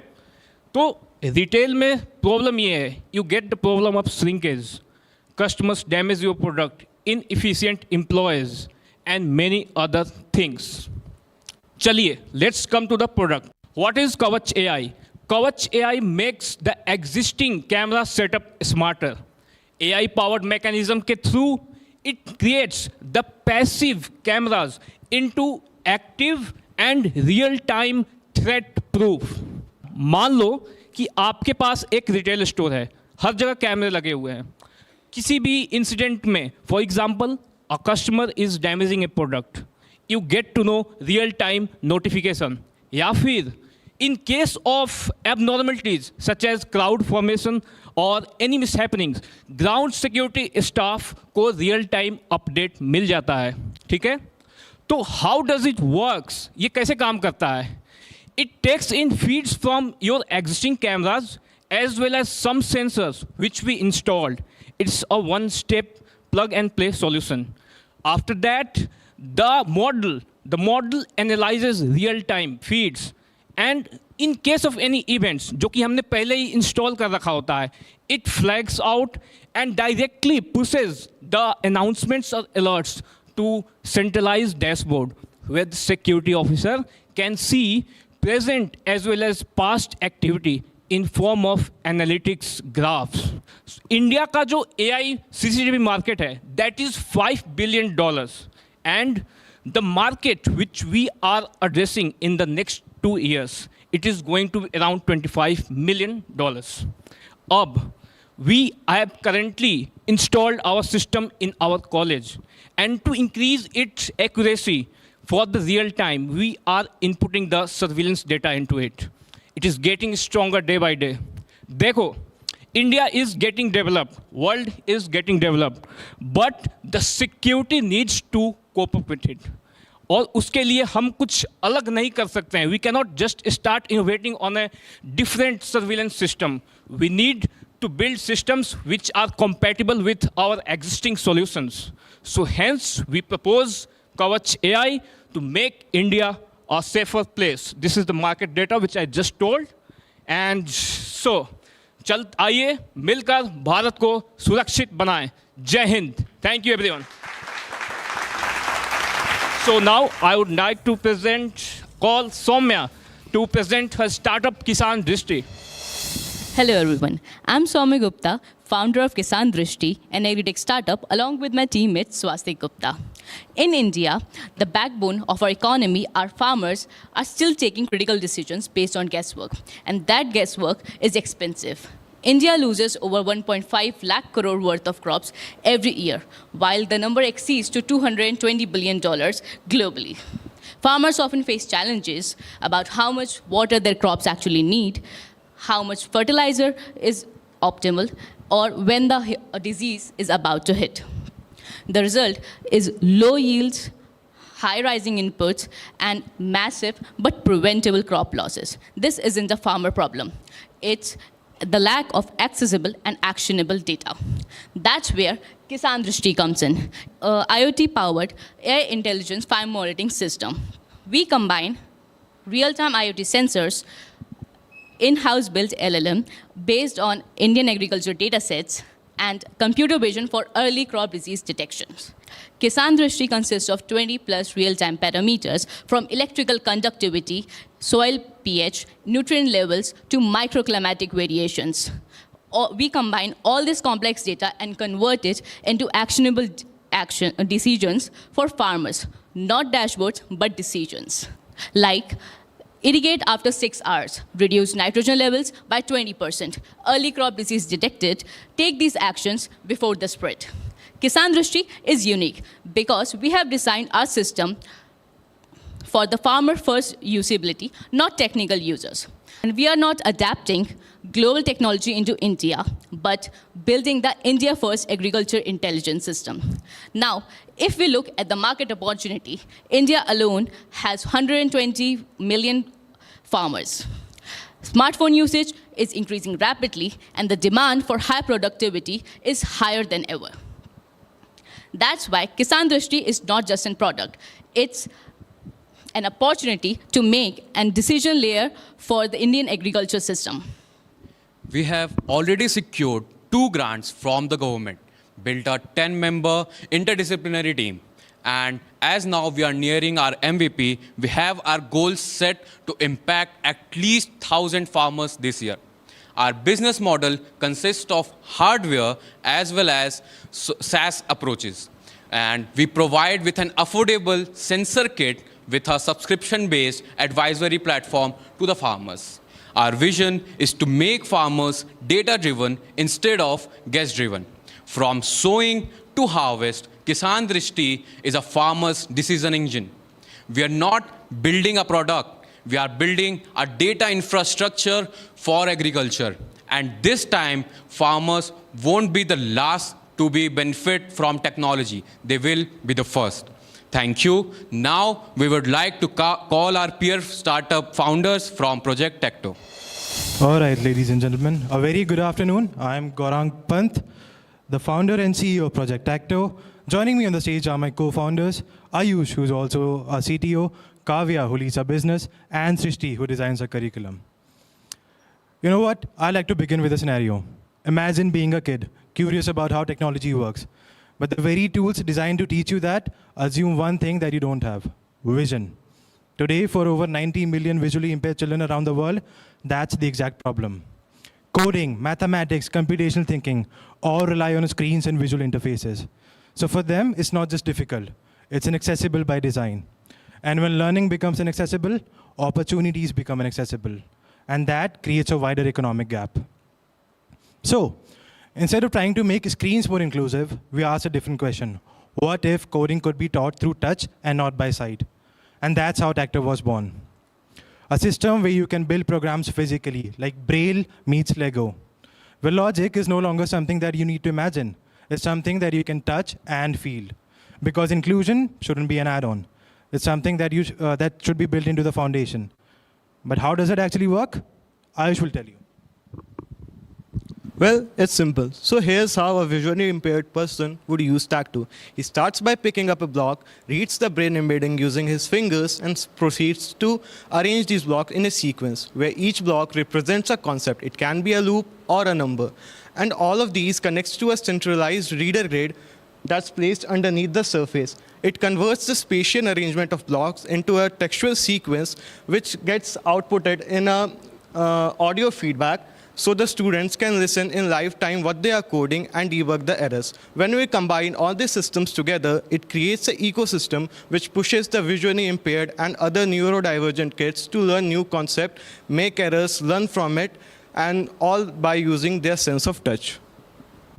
Existing solutions, either like affordability, accessibility, or learning in depth. Tacto solves all of this. We remove dependency on screens, are built for independence from the ground up, and we eliminate complexity at the block level. This makes Tacto not only a better product, but also a category-defining one. But to be really honest, building the product, solving the problem is only half the challenge. Getting it into real classrooms, that's what creates real impact. And that's exactly what Kavya has been leading. I'm not standing here introducing why Tacto is a better product, but the shift it's create. From screen-based learning to tactile-first learning, from assisting tools to universal learning design, and from something from very expensive and complex to very cheap and scalable. Why? Because the already existing systems want children to adapt. But through Tacto, we want the system to adapt to a child's need. Our goal is very simple, to create an independent, intuitive, and active learning classroom. And to bring this to life, our market strategy is very simple. We want to collaborate with the NGOs, school, and the government organizations that already serve visually impaired kids. Why? Because they already have the reach and the trust that we want for the targeted population. They could also provide us with the correct infrastructure that we need to scale. Partnering up with such initiatives will help us reach hundreds of students at once, effectively and sustainably. But beyond the market, beyond the scale, is the impact that it creates. So now Srishti will take you through it.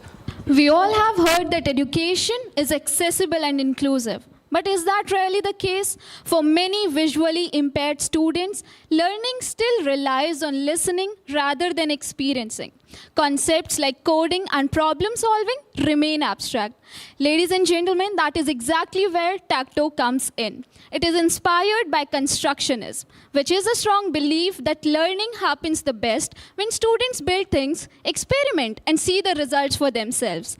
Tacto is guided by universal design for learning, which ensures that every learner engages in a way that works the best for them. By taking education towards an inclusive manner, Tacto makes sure that the visually impaired students feel empowered and finally feel that this space, that education, belongs to them as well. What happens next is not just adoption, it's transformation. A child that was learning to adapt starts learning to build. A classroom that once felt separate starts learning together. And a system that was just coping starts creating real opportunities. Because once you change how someone learns, you change what they believe they can become. And once that shift happens, it doesn't just change education. It changes who gets to be a part of the future. And that happens just because we believe in one thing, that every child can code if we design it right.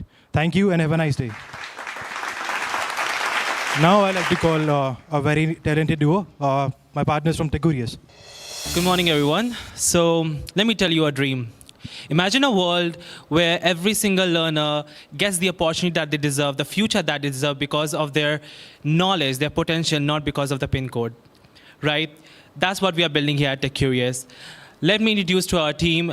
We have our Akash Kumar, our CEO, who is responsible for the tech behind the VR knowledge that we're bringing. Our co-founder, CTO, Arnab Kumar Maurya, who is behind the outcome-driven content that we have. And me, Yashwardhan Raj, the CBO, I'm responsible for our market strategy and the scalability of our company. So I will invite Akash to tell us about the whole TechCurious and what we are doing here. Thank you, Yash, for a wonderful introduction. Now, one of the biggest gaps in today's education is not access to schools, but access to quality practical learning. especially in tier 2 and tier 3 cities, which forms the backbone of developing countries like India. Proper access to lab infrastructure is limited. And this is not by chance. It is happening because, first, setting up physical lab is expensive. It requires equipments, chemicals, and safety compliances. Secondly, even when the lab exists, they are not scalable or fully accessible due to safety risks and limited capacity. Science often gets reduced to theory, and this doesn't just affect learning, it kills curiosity, creativity, and confidence to innovate. And that's where TechCurious exactly comes in. We are building a VR-based immersive lab platform where every student can perform experiments in a controlled virtual environment. Our TechCurious remove the exact barriers which we mentioned. Instead of physical expensive lab, schools can get access to fully equipped VR labs at a much lower cost than the physical ones. Instead of limited capacity, every student can perform experiments in a controlled way and simultaneously. So what happens? It transforms learning from passive to experiential. It also adds curiosity, creativity, and gives confidence to innovate so that our future kids also knows how to innovate. They should know what is actually happening behind experiment, not just cram up the theory part. The technologies which we have used are general Unity and Unreal engines in a VR-based platforms. These are some of the snippets which our lab has offered. And now, for the business part, my partner will explain about how big the market is.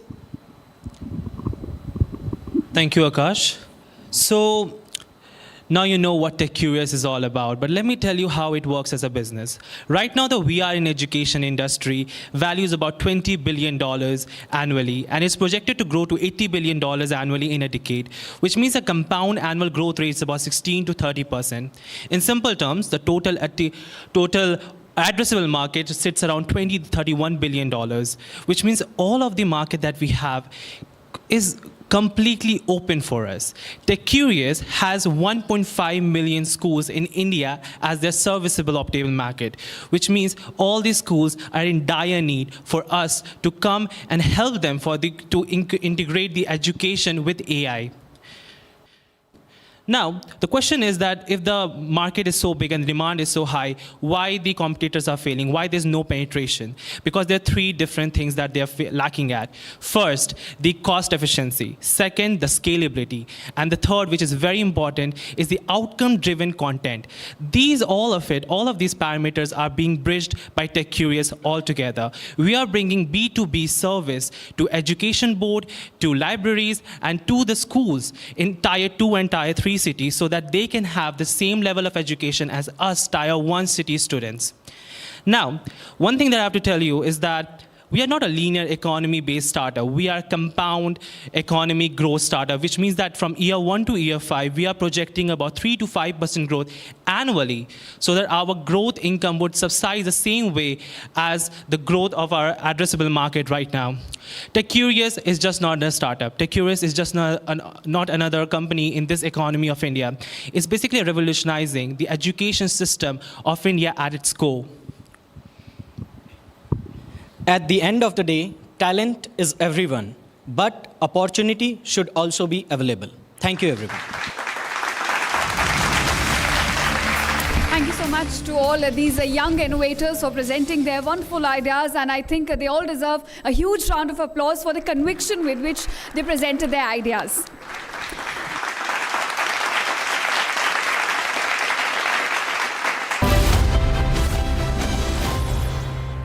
Amity University has one of India's largest merit scholarship programs for brilliant students.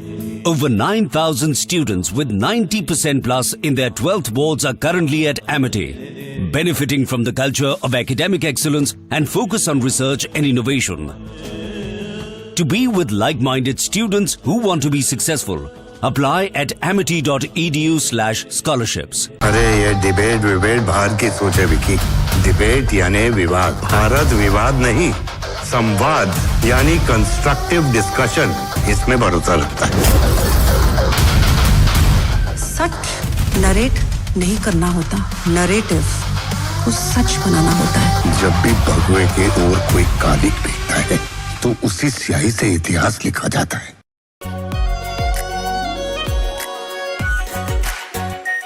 Are pure shahi paneer masala, delicious, healthy everyday. केसरिया से मन जोगी हुआ रे, दिल झूमे देखो मतवारा हुआ रे। केसरिया से मन जोगी हुआ। हर पल मनाओ केसरी त्योहार। विमल, बोलो जुबान केसरी। चमकी चाट से क्या बना है? सैंडविच, लस्सी और छाछ। हर घूंट में चमकी चाट। अब बताओ, स्वाद आया? असली स्वाद सिर्फ चंकी चाट। कोई ग्लोबल ऑर्गेनाइजेशन नहीं है, इट्स अ टेरर मशीन। अगर हम टेररिस्ट होते तो टेररिस्ट हमें क्यों मारते? आरएसएस ने बाबरी मस्जिद तोड़ी और आरएसएस वायलेंट है। Just say it! वो तब गिरा जब इस देश के बहुसंख्यक समाज का विश्वास टूट गया। आप लोगों ने तो देश चलाने का दावा किया है, लेकिन आप लोगों का ना कोई हिसाब है ना कोई किताब। ये चोट निशान छोड़ेगी। आर प्योर सूजी पास्ता, उबालो मिलाओ और खाओ। 8 मिनट में तैयार। क्या टेस्ट है सबका राजा, R pure masala.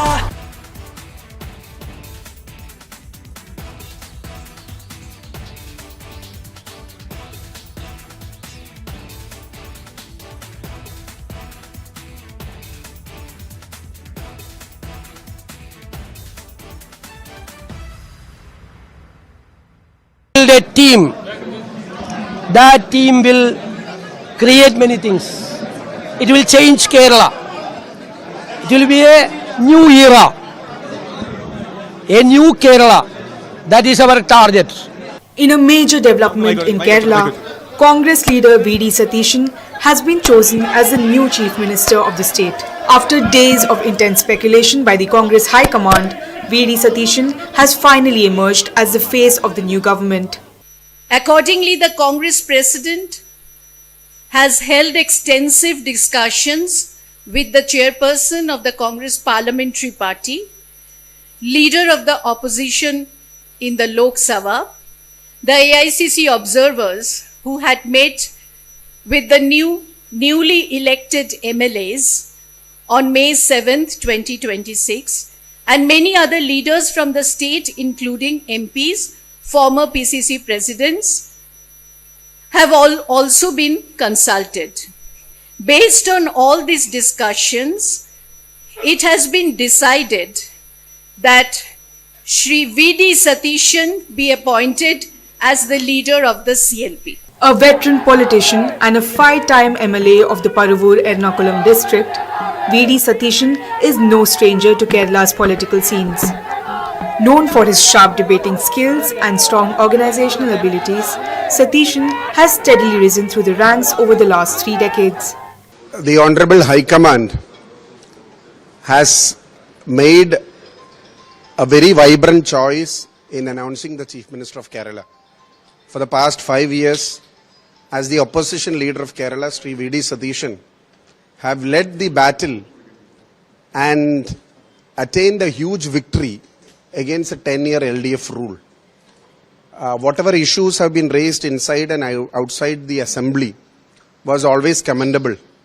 And it was the emotion of the people of Kerala, it was the desire of the people of Kerala, it was the expectation of the people of Kerala that V.D. Satishan should become the Chief Minister.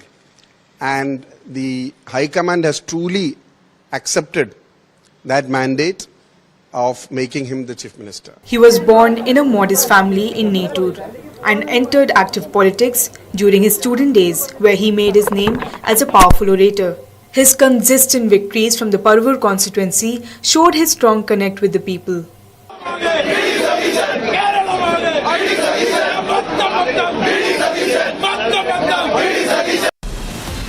From Asia's largest news headquarters, setting the agenda for Bharat.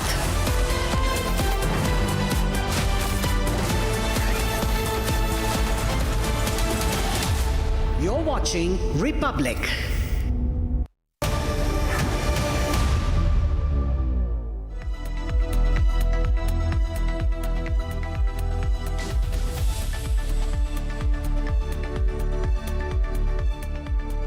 Hi there, welcome to the Sunday edition of This Is Exclusive, in which we bring to you two stories which have been under focus since morning. Story number one, justice for Twisha, the Noida girl who lost her life to marital discord in Bhopal, and the family is running from pillar to post, wanted to meet the chief minister, couldn't. We have an exclusive conversation with Twisha's father protesting outside Chief Minister's office in Bhopal, and also some chats that have emerged which clearly show that Twisha was struggling with her marriage and was under pressure from the in-laws. So that's going to be the focus number one. And then second story, Union Home Minister Amit Shah is going to be in the epicenter of Maoism, or the erstwhile epicenter of Maoism, when he